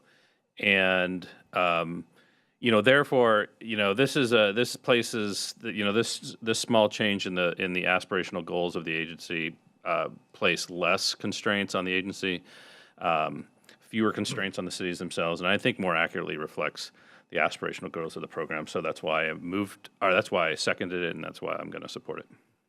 Thank you, Councilmember Nixon. Can I chime in, though, with one other word of caution? So we're up second. And if other councils start also wordsmithing, then we get into this loop of updating. So that's just, I don't know that the other councils are going to go there, but there could be some precedent setting here that maybe we need to, think about as well. With regard to the reservations that we've heard from the other cities, aren't they, how do I want to put this? Aren't they more about the entire program, not necessarily with regard to something as specific as this one change is? I think it is safe to say, but I'm going to look at my colleagues here to weigh in as well. I think it is safe to say that the other councils, when they reviewed the first version of this, the initial draft, did not provide the level of feedback and suggestions that the Kirkland City Council did. And I say that with admiration and respect that we were overachievers in our feedback. So it may be that they won't provide additional feedback. Shoreline, the feedback I've gotten from Shoreline staff is they just want to get it done. Yeah. Like, just get this done. I think the final comment I make on this sentence is Carly tracked down where did solo come from, and this sentence was actually suggested by Kirkland, and the consultant Karen Reed kind of added the word solo to sharpen what she was thinking. And so we also think that because it came from us, it's probably not going to ruffle any feathers if we say not quite what we meant. So I find this is a relatively unique opportunity. Great. Okay, thank you. Councilmember Nixon. Thank you, Madam Mayor. If I may read Section 2 of the resolution. The city hereby approves the interlocal agreement in substantially the form attached hereto as Exhibit A and incorporated herein by this reference. The city manager is hereby authorized and directed to execute on behalf of the city such interlocal agreement with such changes as determined to be appropriate by such representative and in the best interest of the city. My guess is that most of the other city managers or mayors who are similarly situated have the same authorization from their councils to make minor tweaks. And so I might suggest that rather than amend the agreement, we direct the city manager to seek to get this change made. And if he's able to get it made, then that's fine. But if he can't get agreement, then it just goes forward without the change. I don't know how you would feel about that. Maybe you want to try the vote on the motion first and see what happens, and then we could try Plan B. I like that idea. I've got Councilmember Curtis, then Councilmember, or Councilmember Pascal, then Deputy Mayor Arnold. I'm going to pass, Madam Mayor. Thank you. Deputy Mayor Arnold. No, I was preparing to second Toby's suggestion if it came out as a motion, but we'll deal with it in a different order. Councilmember Pascal. I was just going to say what Beth had mentioned was kind of my sentiment when I originally heard this was I just don't want to set a precedent for other agencies. Hey, Kirkland made a change, I'll make a change, and then we just go in this circular thing. I think I'll be voting against this amendment. Okay. The question is on the motion to amend the interlocal agreement by eliminating the word solo in the aforementioned paragraph. All those in favor, please indicate by saying aye. Aye. Opposed? No. No. Is that 1, 2, 3? 4 to 3. Motion carries.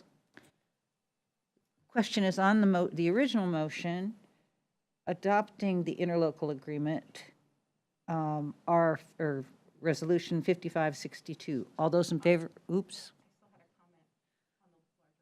Oh, let's do that then. Thank you, Madam Mayor. Okay, so my other comment is not a motion. So you can all take a deep breath. It's in regards to the composition of the operations board. This is on page 11 of the ILA on our e-page 153 of the packet. You may recall that at our last meeting, we proposed changing the police chief language to match the others, something along the lines of not less than 1 or 2 or 3 police chiefs or their designee.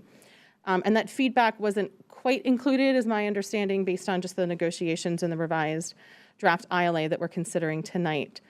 So I still have the initial concern that I had when I raised that at our last meeting about the balance of the operations board.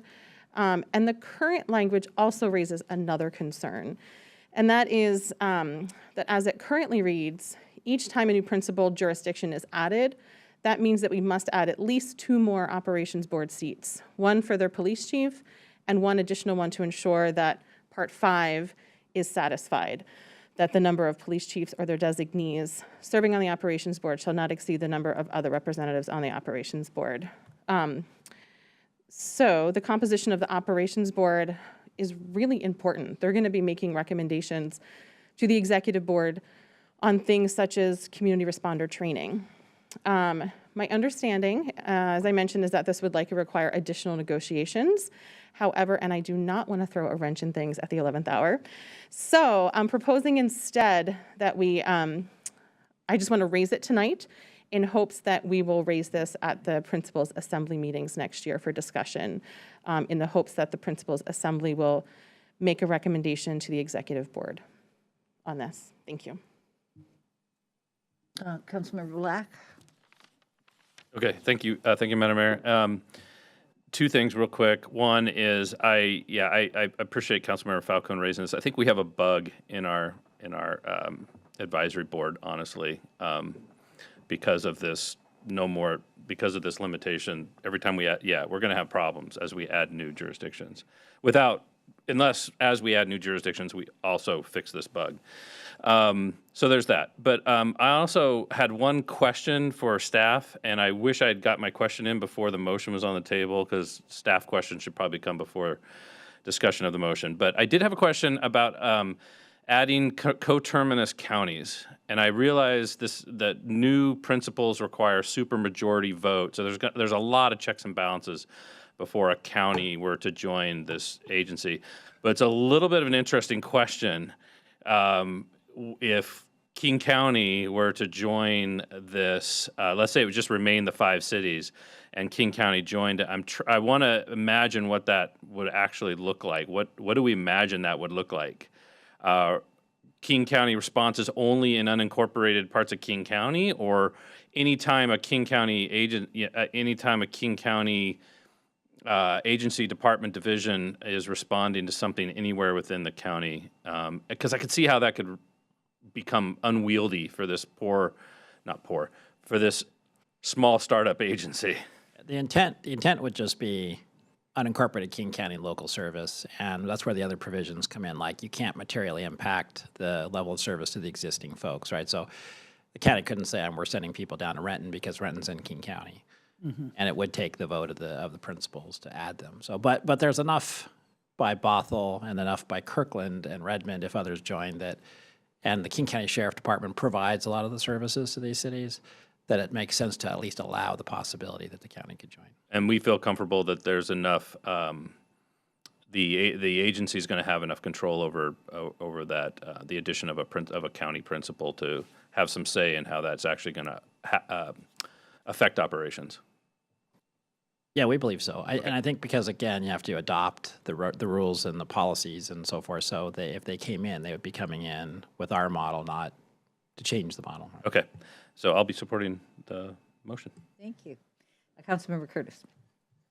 Was that a motion, Madam Mayor? I think it was No, just we're talking about the original back to the motion. other motion. Okay, got confused there. Anyway, I just want to support Councilmember Falcone's comment because I had the same notes. I think there's some work to be done on this operations board, and it's really, really important to me that mental health professionals have an equal voice on this board. And as we add other cities, which I anticipate we will do, we don't want this board to become so unwieldy that we have 14 people sitting at a table. So So I think that she mentioned the principals assembly. I think the executive board needs to look at this and figure out how to make it successful, but again, balance those voices. Thank you. Did you have a comment, Beth? Yeah, I as I'm hearing you all discuss this, it occurs to me that, you know, if there is going to be a new city or new entity joining, it's going to require the approval of the existing parties to the interlocal, the 5 cities. And at that point, also would be a juncture to say, okay, we're going to be adding 3 more cities in 1 year. All of a sudden, the advisory board is too unwieldy. As part of that approval process, that might be also another juncture where that could be adjusted. Okay, the question is on the motion, moved by Councilmember Falcone, seconded by Councilmember Curtis to pass Resolution 5562, adopting the interlocal agreement forming the Regional Crisis Response Agency that merges the Radar Navigator Program and Kirkland's Community Responder Program. All those in favor, please indicate by saying aye. Aye. Opposed? The motion carries unanimously. Congratulations. Well done, Dream Team. Okay. Carly, we're just going to toss you out now. We'll see you back in a little bit. That takes us to the Business License Code Amendments, Ordinance 4821, relating to amending Chapter 7.02 of the Kirkland Municipal Code regarding business licenses and regulations. City Manager. Thank you, Madam Mayor. So this is amended based on council direction, and we'll be looking for final action tonight. Here to walk you through those changes is our Director of Finance and Administration, Michael Olson. Welcome back, Michael. Thank you, City Manager. Good evening, Mayor, Deputy Mayor, and council members. At the last council meeting on October 18th, we discussed amendments to the Business License Code, which provided clarity, reduced redundancy, and provided some relief for long-term rentals of single-family residences. And council asked us to remove some more redundancy and add some inclusivity on the definition of single-family residences. So this ordinance does that. It includes all the proposed changes from the last council meeting and adds a definition of single-family residence for tonight. Eliminates the redundancy. The definition of single-family residence only for the purpose of this chapter means a dwelling unit considered to be single-family, including cottages and carriage units, accessory dwelling units, both attached and detached, and 2- and 3-unit homes as those defined in the Kirkland zoning code. So this is meant to be all-inclusive for single-family residents and provide more greater relief for long-term rentals, requiring the owners only to have 1 business license if they have multiple single-family residence rentals. That is the summary of the changes. The next step is questions or to approve the ordinance. Can I get a motion to approve Ordinance 4821? So moved. Been moved by Councilmember Black, Second. seconded by Councilmember Curtis. Discussion. Seeing none, clerk, will you please call the roll? Councilmember Nixon, Yes. Councilmember Black, Yes. Councilmember Curtis, Yes. Councilmember Falcone, Yes. Councilmember Pascal, Yes. Deputy Mayor Arnold, Yes. Mayor Sweet. Yes, thank you. Motion carries unanimously. Takes us to item C, and back to the Carly Show. 2023 state legislative priorities. City Manager. Okay, thank you, Madam Mayor. So once again, we're looking for final action. This has been updated based on council feedback at the last council meeting, but we're here to answer any questions or if there's additional amendments before adoption. So once again, here's Carly Jorker, our management analyst. Hello. All right. So before I get into just a few slides, just 3 slides actually covering the changes made since the last item, I can't do a presentation without a little timeline. So last time you saw this was October 18th. Again, council provided really thoughtful feedback that your legislative work group then incorporated into this version. Here we are tonight, November 1st. asking the council to adopt your legislative priorities. And one other piece of exciting news is our new lobbying team has started. So we are welcoming Brian McConaughey and Brian Enslow to our team. And we're going to have them join your November 15th council meeting just to introduce themselves to you. So very excited to have them. And they're starting just on time because starting mid-November, we have our first legislative coffees with members of our delegation. And that is where your legislative work group will share the city's legislative priorities. So those will last into December. And then at your first regular meeting at the start of the year on January 3rd, staff will bring forward the support coalition agenda for council to consider adopting. And that agenda lists the items that Kirkland wants to support but are championed by our allied organizations. And then shortly after that, January 10th, session begins. So like I said, 3 slides just to cover what has changed in this version.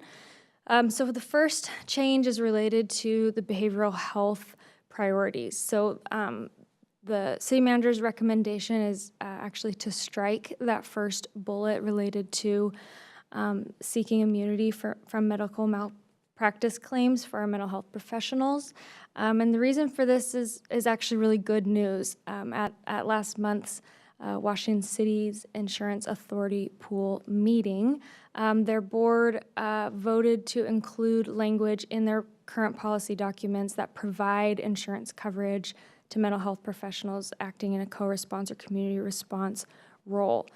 So now that we have that coverage through the WCIA pool, this immediate challenge for City of Kirkland to provide insurance for our staff is resolved.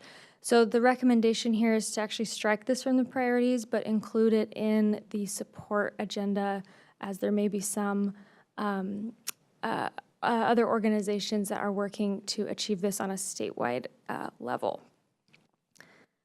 The second change is new language that better captures the policy position of the Kirkland City Council related to your Resolution 5530. So this new language on your screen here combines language from sections 1, 2, and 3 from your resolution. So if adopted, it would read that Kirkland supports Washington state legislative actions that protect an individual's right to comprehensive, safe, and accessible reproductive health care, including abortion. Legislative actions that are supported include, but are not limited to, proposed amendments to the Washington state and United States constitutions, codifying the protection of these reproductive health care rights in state law, protecting visitors to Washington state seeking abortion health care, and protections for Washington state health care providers that provide reproductive and abortion health care. Kirkland further supports legislative actions codifying marriage equality. And then the last change is a new addition to the list of capital budget funding requests, which is that second bullet point there, that Kirkland supports capital budget funding for permanent supportive housing projects in Kirkland.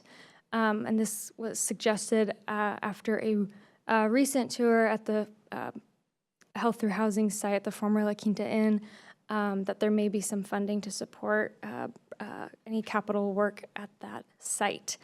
So in that vein, the last thing I'll say on this capital budget list is that as we have our legislative coffees, there may be other projects that are suggested, and then we would then bring this back to the City Council. So with that, Madam Mayor, I'll turn it back over to you if any members of the work group have any other things to add. Okay. Councilmember Curtis. Madam Mayor, I'd like to make a motion to approve Resolution 5563, approving a City of Kirkland legislative agenda to be addressed in the 2023 session of the state legislature. Second. Moved by Councilmember Curtis, seconded by Councilmember Black to adopt Resolution 5563. A discussion.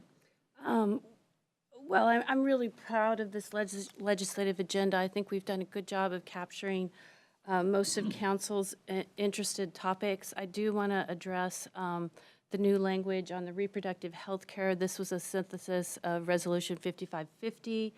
It allows room with the language "but not limited to allow council to choose whether to support new bills such as the one proposed by Rep. Slatter and Senator Dingra that will protect the privacy around menstrual tracking data. As I said last council meeting, we expect a lot of bills to come in regarding reproductive health care, and we'll be able to determine as a council which ones we will support or oppose. And while I have the floor, I would like to make an amendment to the resolution. I sent this amendment around to council. This is editing under Kirkland supports, third bullet on page 236 to read as follows. Sustainability actions to protect the natural environment and meet the needs of community members for a healthy environment and clean energy without compromising the needs for future generations. The reason I'm suggesting to add the word sustainability is just to add clarity that we're supporting our sustainability master plan with this additional word. Second. Moved by Councilmember Curtis, seconded by Councilmember Falcone to amend the resolution, the motion, as described, adding the word sustainability. Any further discussion? Question is on the amendment to the motion. All those in favor, please signify by saying aye. Aye. Aye. Opposed? Motion carries unanimously. Any further discussion of Councilmember Pascal? Yeah, I have an amendment that I'd like to read to Resolution 5563, Attachment 2, Exhibit A, related to the capital projects. Right now, it says Kirkland supports capital budget funding for, second bullet on page 238, for permanent supportive housing projects in Kirkland. I'd like to strike that and replace it with the current health through housing permanent supportive housing project in the 48th district.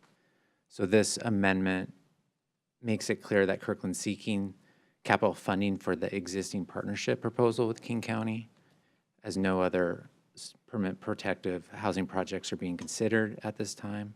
Let's keep our focus on that existing project, making clear that we're seeking funding for it and demonstrate that it will be a success. Second. Moved by Councilmember Pascal, seconded by Councilmember Curtis to amend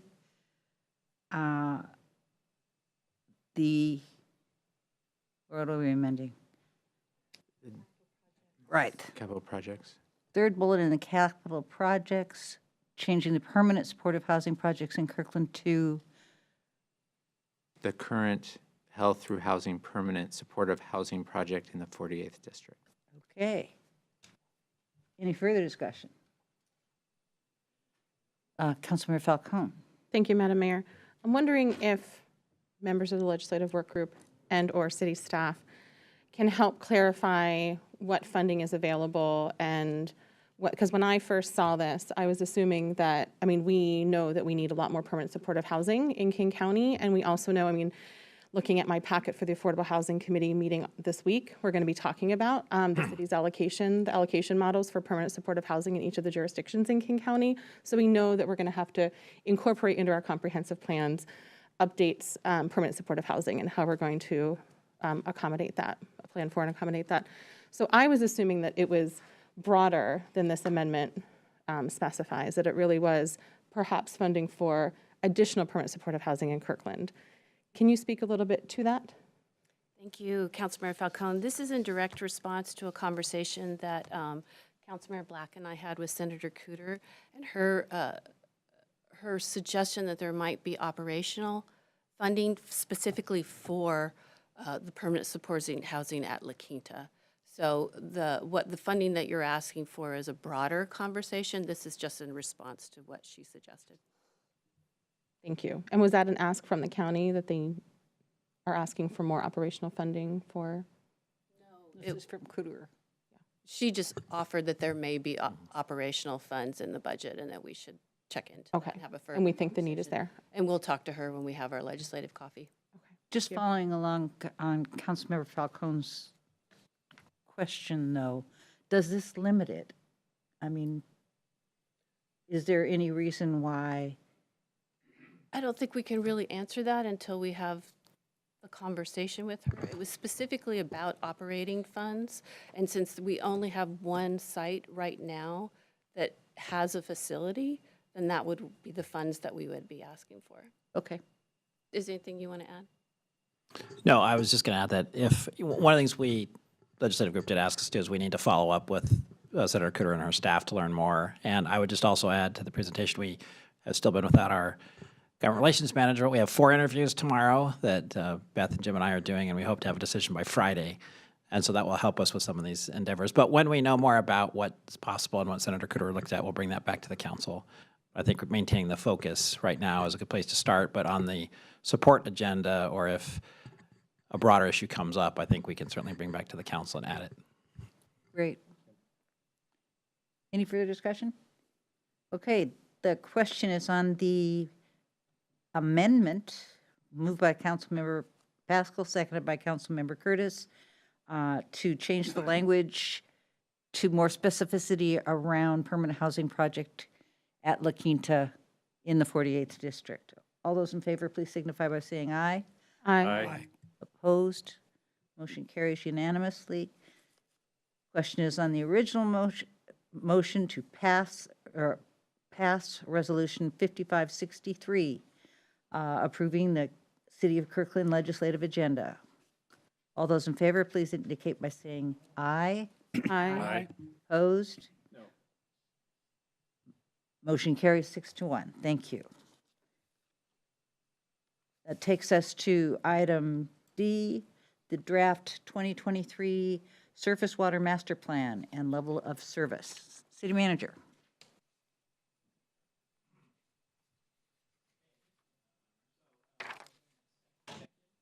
My microphone's off, I apologize. Thank you.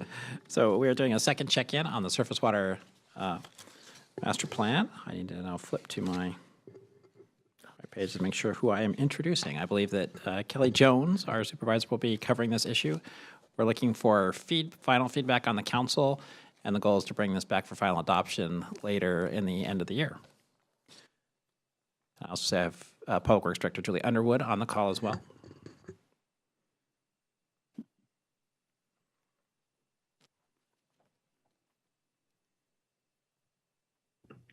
Is Kelly, hard for me to see on this.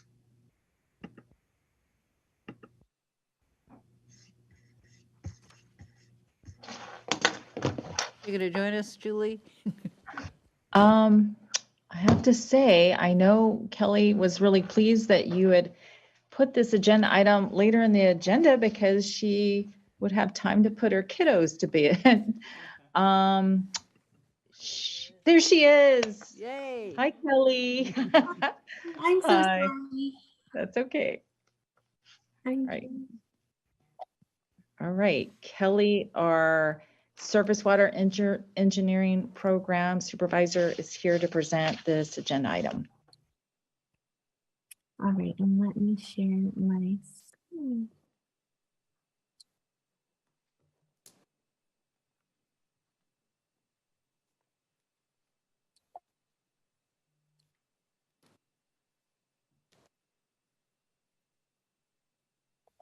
All right, are you seeing it? Not yet. There. Yep. Coming. Not that. There we go. Yep. Okay, perfect. So thank you, City Manager, and good evening, Mayor, Deputy Mayor, and members of the council.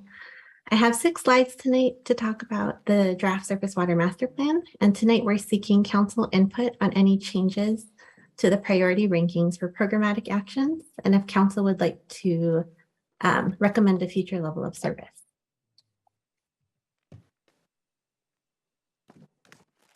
So since the September 6th study session meeting, staff closed the draft Surface Water Master Plan for public comment in mid-October. We had 782 views on the website and online hub, 63 downloads of the plan document, and received 4 comments. So with the number of views received on the site, it appears that people were exploring and interacting with the data, but did not provide many comments. The comments we did receive were minor suggestions, but provided overall support for the plan update and program. Staff also received a few comments through our stormwater email, and about specific concerns, and are responding to those comments directly with the community members.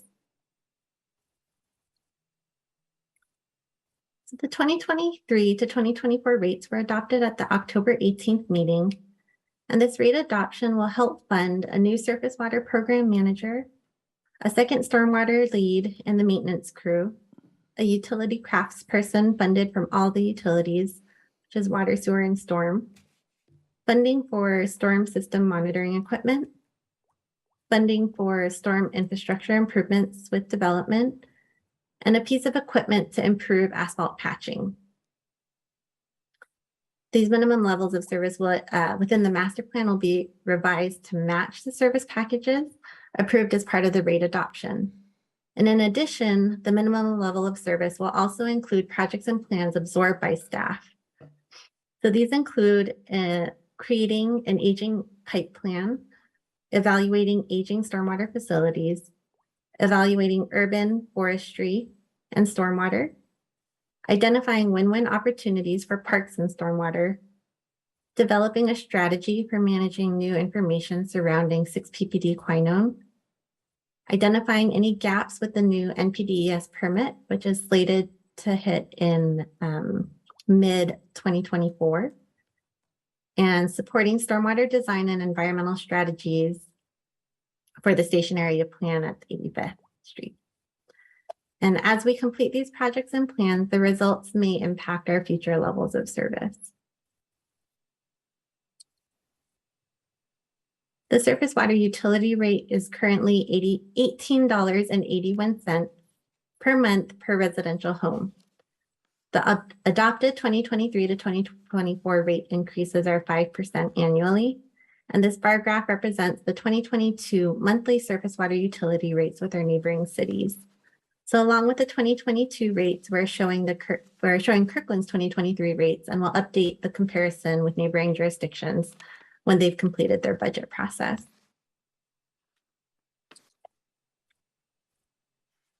Now, the future levels of service pertain to the outer years of the plan, which is from 2025 to 2030. And the moderate level of service includes the minimum level of service that that was discussed a few slides ago, as well as the medium priority programmatic action and equipment and staffing needs ranked as moderate. And these items are ranked as moderate because they add value to the utility, but they weren't considered requirements. The enhanced level of service includes everything within the moderate level of service, as well as the low priority programmatic actions and equipment and staffing needs ranked as low. So this level of service also adds value, but were viewed more as enhancements to the utility. And on top of that, each level of service also evaluated an increase to the capital improvement program budget in 2 increments. An additional $500,000 per year could allow the utility to implement an additional 1 to 2 projects, where $1 million per year could result in an additional 3 to 6 projects implemented over the 2025 to 2030 6-year CIP. So the graphic that you're seeing in this is the same graphic that we included in the memo. And for the moderate and enhanced level of service, a preliminary rate analysis was completed to show how those levels of service impact the cost of the average annual residential rates beginning in 2025. And this was completed for informational purposes to illustrate a potential rate increases in the outer years of the budget cycle. This rate analysis will be updated to reflect the recommended level of service and requested changes to the draft plan. So with the recent council adoption of the utility rates on October 18th, staff will revise the plan to reflect the updated minimum level of service, along with the comments and edits we received from the September 6th study session and the public comment period. Staff is also looking for any feedback council has on the programmatic action ranking and future recommended level of service for the utility, including any increases to that CIP contribution in outer years. Staff will return to council with these updates at a future meeting for final adoption and approval of the surface water master plan. And with that, I'm happy to answer any questions that you might have. Thank you, Kelly. Council, any questions? Deputy Mayor Arnold. Thank you, Madam Mayor. Thank you, Kelly, for the presentation. As I see this multiple times, I think I'm finally getting it with some repetition. One of my questions is about some things identified in the plan where there were several pipes that were at extreme risk of failure. 3 of them that are not currently funded in the CIP, 5 of them are funded for replacement. When we're looking at this decision about future levels of service and future investments in the CIP, what level is necessary to have those 3 remaining pipes replaced in this 6-year CIP? Is it the moderate level? Is it the moderate level plus CIP funding? Can you tell us what our options are if we wanted to make sure those were taken care of by 2030? By 2030, yes. I think right now, the critical pipes that are on the unfunded list are approximately $3 million in 2022 dollars. So we could, if we did $500,000 a year, starting in 2035, that would get us close to completing it by 2030 with an additional $3 million. But with inflation, those projects might escalate a little bit over time. If we added the $1 million, we would be able to accomplish those a little bit sooner without reprioritizing the CIP currently, which is also another option that we could do if we wanted to try and accomplish those as quickly as possible.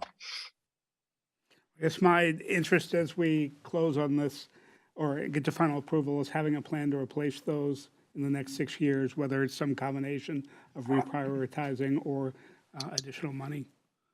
One other question, given that, I'm sorry. Julie, I think. Yeah, if I could add to that, I'm so pleased to hear you say that. One of the things that is in the master plan that's called out and on our work plan over the next couple years is very similar to the city adopted general sewer plan or water plan.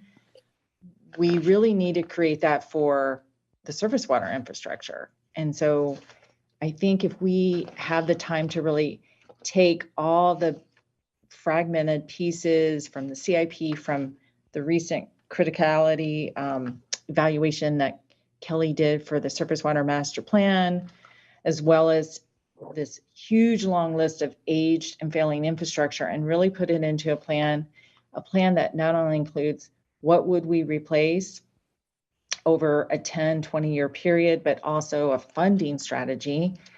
That's what I'm hoping we can come back and provide to you. Obviously, there are some things that we want to replace because there are opportunities, transportation projects and that sort of thing. But I think we're at a place in time where the infrastructure is quite dated and in some cases close to failure, that we do want to have a plan to address them. So hopefully that will be something you're interested in seeing. I know that is something we're interested in providing, especially the structure for replacing the plan over time. Instead, I think probably from the operations standpoint, I think they're feeling very reactionary. And I think if we can really hone in on what's our 5-year, 10-year, 15, I think it'll feel like we're making more progress. Thank you. One other question, Madam Mayor. Given that we have these 3 pipes that are at extreme risk of failure, if God forbid something happened tomorrow, what's the impact and what's our plan to respond? You want to get that, Kelly? Yeah, I think if those did fail, we would probably shuffle some of the things that we currently have in our CIP in order to do those replacements. We would probably do something to patch it in the meantime. be my guess is we would do what we could with our maintenance crews, and then we would get that on that. Most likely using our aging and failing budget that we currently have within our CIP in order to replace those. It's currently allocated for a few other projects, but we can definitely shift that around pretty quickly if an emergency happened. And what would be the impact to adjacent properties for those particular 3 pipes? Oh, for those 3, I would have to look at those specific 3 pipes, and I could definitely get back to you on what those impacts would be. Great. Thank you. I think we'd all be interested in that answer, Kelly. Okay, yeah, definitely. Okay, any other questions or discussion? Julie, Kelly, are you done with us? I think, council, if you're agreeable, we would love to be able to bring this back for your final approval and adoption. I think we're ready. Okay. Okay, that is Thank you. Thank you, Kelly. Glad you got to put the babies to bed. Okay, that takes us to item E, the selection of interview selection committee members. Kathy, that would be your job. And this is for Human Services and Transportation Commission. So just as an introduction, you have 2 unexpired terms for adults and 1 unexpired term for a youth member, 1 adult and 1 youth on Human Services, and 1 adult on Transportation Commission. We have 7 applications for the adult position on the Human Services Advisory Committee. So we need an interview selection committee. Thank you. Okay. Would you like me to just pull names? Please. Okay.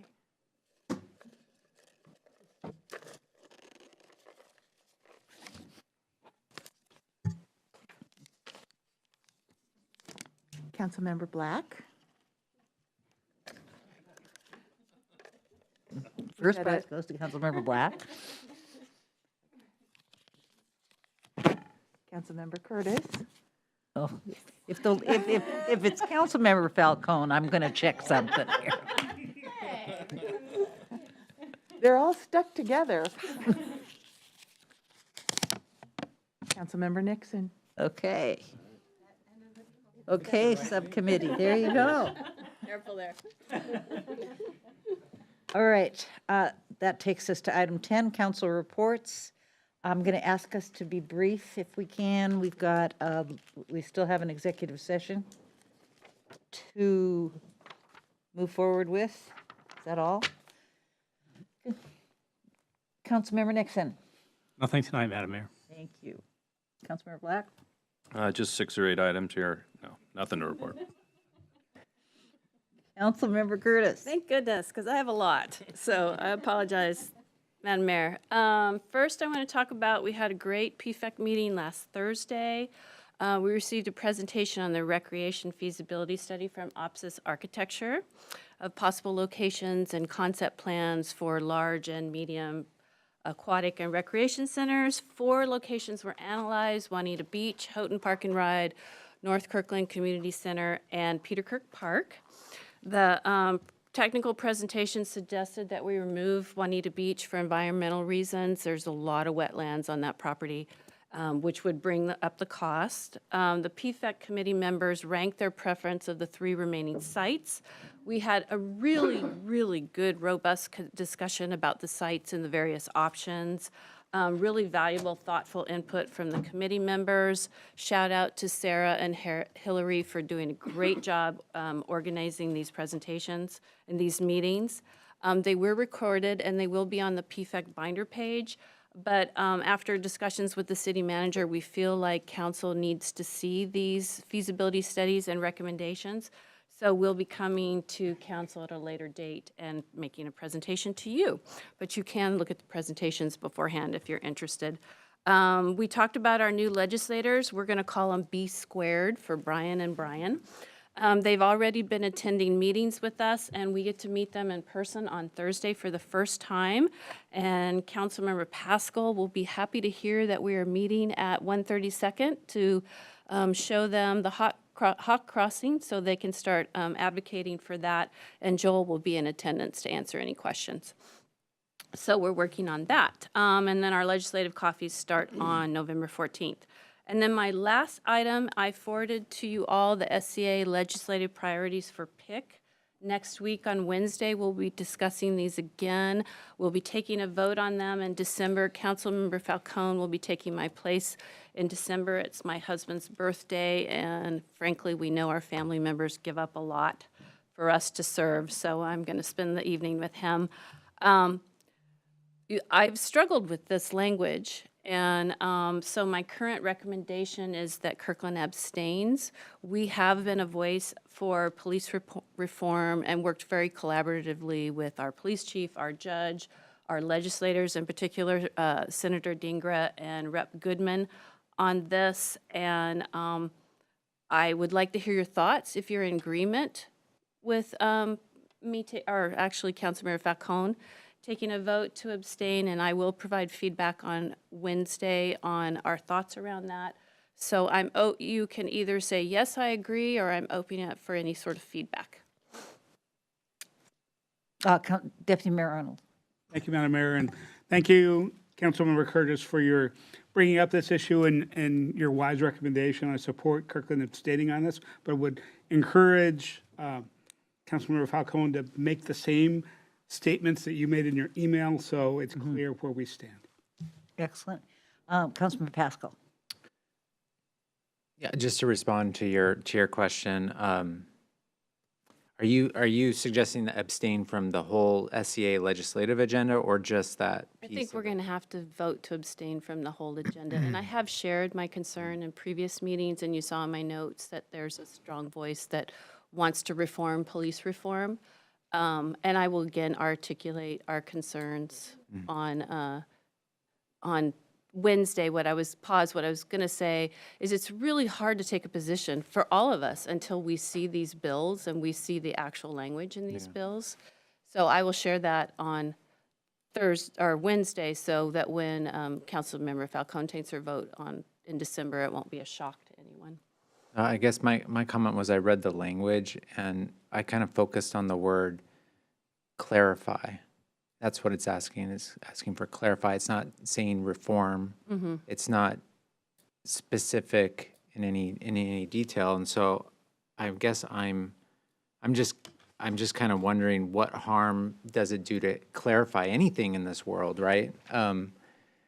It can be helpful to clarify intent, to clarify language. So that's how I read it. I don't read it as strongly, perhaps, as others. So it's my opinion that, I mean, I guess you'll have to see how it goes, or Councilmember Falcone will, but I don't know that I would abstain from the whole legislative agenda for SCA. But that's my own personal opinion. Thank you. Well, I actually agree. I think that there's no reason for us to weigh in. I think that we have been cautious in our approach to our legislative agenda as a general rule. And there is a whole lot of Blake discussion going on right now. And I think it will actually serve us well to hear how this meeting goes next week. But I am hearing more specificity from folks around wanting to change the approach that has been already identified. So I agree. Councilmember Black or? Yeah, thank you, Madam Mayor. I was going and looking at the, I'm sorry, I was trying to pull up the language.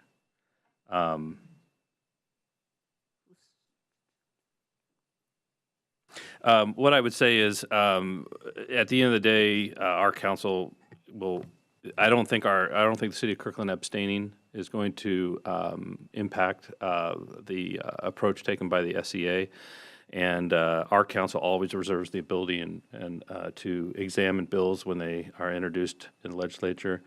Ledge Work Group will be diligent in bringing those, anything of interest to the attention of the council, and the council will have an opportunity to weigh in. If there's a simple clarification that this council and our police chief and our city staff think makes sense, we'll have an opportunity to discuss, debate, and approve it. So I feel like this is, I agree with the recommendation for that reason. Thanks. Any other discussion? All right, thank you, everyone. You done? Oh, all righty. Councilmember Falcone.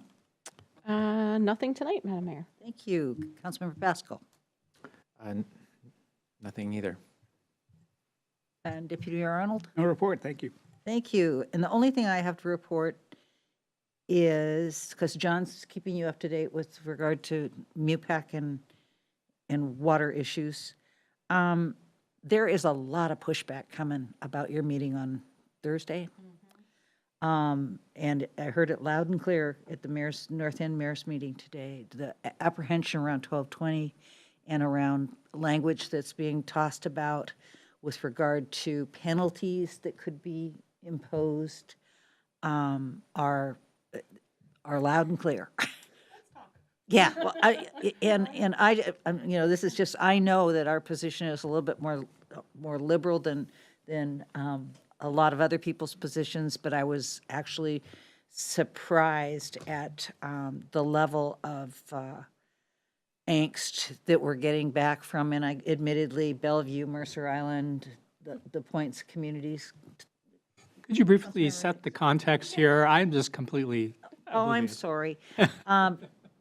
Well, do you want to talk about it from the Yes, growth Councilmember management? Falcone is on the Affordable Housing Committee, and I am on the Growth Management Planning Council. The Affordable Housing Committee is making recommendations to create housing needs rather than targets, and that cities would be required because of HB 1220 to meet those needs. The AHC is making recommendations to the GMPC. There's a number, or 3 methodologies for how those targets are, 3 options on how those targets are going to be achieved. There's heated debate on whether the methodologies are accurate, whether it's possible to reach these housing needs, not targets. And the conversation is about carrot versus stick. And I think that's where the mayor is hearing penalties. I have to be honest with you, we have not talked about penalties at all. So apparently that discussion comes from Commerce. Okay, and that's not part of my meeting. So and frankly, in the conversations that I'm having with my fellow GMPC members is, one, council's already adopted our own housing targets. And it's not something to be afraid of. It's a goal. It's an aspiration. And I feel strongly that we need to set these goals and aspirations so that we can communicate to our public where we're trying to go and where the need is. But there is, as the mayor rightly presented it, there's a lot of angst around the idea of being held to any sort of real number. Yeah, I think the specific claim is that if Mercer Island were to get to, and I think it might be option 3, but if they were to get that as their target, that would essentially wipe out their growth targets, and they are targets at that point, would wipe out what they anticipate coming in entirely at 50% of AMI. And if it did, then there is a significant component of supplemental funding that is going to happen. As a matter of fact, the estimates from Bellevue are at $9 billion in terms of being able to create 20,000 units of housing. So it's panicky. It is. There is, but one point of clarification, and I know Councilmember Curtis, you did a lovely job of kind of recapping the where we are on this, but cities don't necessarily have to meet the needs, they just need to plan for and accommodate, right? So the financial burden is not on cities with this process. I know. It's really And on that aspect that is of it. not what they're hearing. And that is not what's being reinforced at the state level with regard to it being an expectation. And the state has punished the cities in the past for other, I mean, growth management. So that's how it's being received. And I just wanted you guys, I know you guys are both very involved in it, and I'll be tuning into your meeting on Thursday. But it is something that we're going to have to deal with. And I agree, it's not targets, but that's the language it's being couched in, and it's the way it's being received by these folks. Just to be transparent, this is the need. The need isn't going to go away because we don't have the number on a piece of paper. It's just reflecting this is the need. We need to plan for it, and then we all know, it's a really big need, and there's a huge gap. Well, and you brought this up, so I apologize for that's going cool. on. But, we don't build housing. We create the opportunity for housing. And when we adopt these needs, then we go back to the state and say, we need more tools. We need more financing. These are the reasons that we're not meeting these needs. So we still have to create, we have to create the environment that everyone understands what we're trying to accomplish. And I'm not arguing. I know. What I'm hearing is. I'm just honing my argument for the next meeting. It is what people are hearing, and that's the reason why I brought it up tonight, because I know you're both so involved in it, so, yes. Deputy Mayor has a Deputy Mayor. comment. One question, are these being looked at as formal countywide planning policies that would be adopted? Mm-hmm. Yeah. So just as a point of context in the discussions, countywide planning policies have to be ratified by the cities. And so ratification, normally that's been a housekeeping kind of thing. A ratification fight could be pretty ugly. Yeah. Just as feedback, thank you. What fun. Councilmember Nick. Just a follow-up question. So in general, our practice has been to establish zoning to allow the construction of affordable housing. So are they talking about that we would have to prohibit any housing being built in certain areas that's not affordable? No, and I think that's one of the fears. That's what they're feeling. It's because they're chasing it. Because one of the cities who shall go nameless is presenting the scenario that they've got to tear down all their single-family housing which is not going to happen, right? So, yeah. And I do want to add one more thing for whoever's listening to this council. There's also, and this was Councilmember Falcone's suggestion to do the pilot project. So 5 cities have volunteered to be part of this process to figure out how this is going to work. So it's not like all of this is going to happen overnight. Yeah, and the hope is that we'll have a mix of that pilot so that we can help, have a good example for others and to help alleviate some of those concerns and worries as well. And Kirkland. And Kirkland, of course. Has volunteered to be part of the pilot. Hey, Kirkland. Okay, great. Well, thanks for that. And I think it's something we all need to pay attention to, because I think it's going to be a real hot button, particularly once the legislature gets back in session.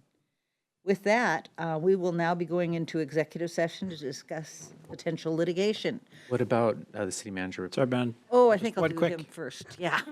Sorry, city manager, go ahead. So the only reminder I want to give the council is that SCA nominations are due coming up, and you've all been gracious about sending your issues and ideas. So the only potential conflict we have is potentially for the Regional Water Quality Committee. We've heard interest expressed by Councilmember Nixon and Councilmember Black, and Mayor Sweet is also looking at getting extended. So that's the one issue that we're trying to.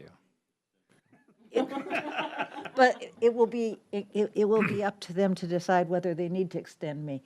So I am also involved in the Seattle body of work that is evaluating the governance structure, and that work will continue through the first 6 months of next year. So I'm not sure, if they decide to extend me, I'd love to do it. If they don't, I'd rather one of you got on it than somebody from another council. So Toby had asked the question, should we apply, or should I apply, or should whoever apply? And I'm just not exactly sure how to. I don't want to apply if that would make it harder for you to get an extension, right? I'd much rather you just get an extension. Right. I'd just like to know who I should call to convince them to give you an extension. Yeah. That would be me. Right. We have a nomination, member. So I'm on the SCA Nominations Committee. Last year, we gave Mayor Sweet an extension because of the work that you've been doing, and it is going to be very difficult to fill her shoes. So my suggestion would be, and we're not meeting till December 1st, so my suggestion is for someone to reach out to the SCA Executive Director, David Hoffman, to find out about this extension before they go to the trouble of applying. Staff can do that. You want to do that? Okay. David started today. I know. Okay. And then any calendar updates, that was my only topic. I have one item, one request. We had some public comment earlier about the dog park at Snyder's Corner. It'd just be good to get some information on what was communicated, how that was communicated, and then kind of what the plan is for that kind of going into next year. Absolutely. Thank you. Okay, with that, we will now go into executive session to discuss potential litigation. We will expect to reconvene our regular meeting at approximately, let's see, it is 10:42. City Manager, how long do you think that's going to take? 20 minutes? 20 minutes? Sorry, 15 minutes. 15 minutes. Let's just say 11 o'clock. At which time we will simply adjourn the meeting. Thanks, everybody. This was hard. Recording stopped.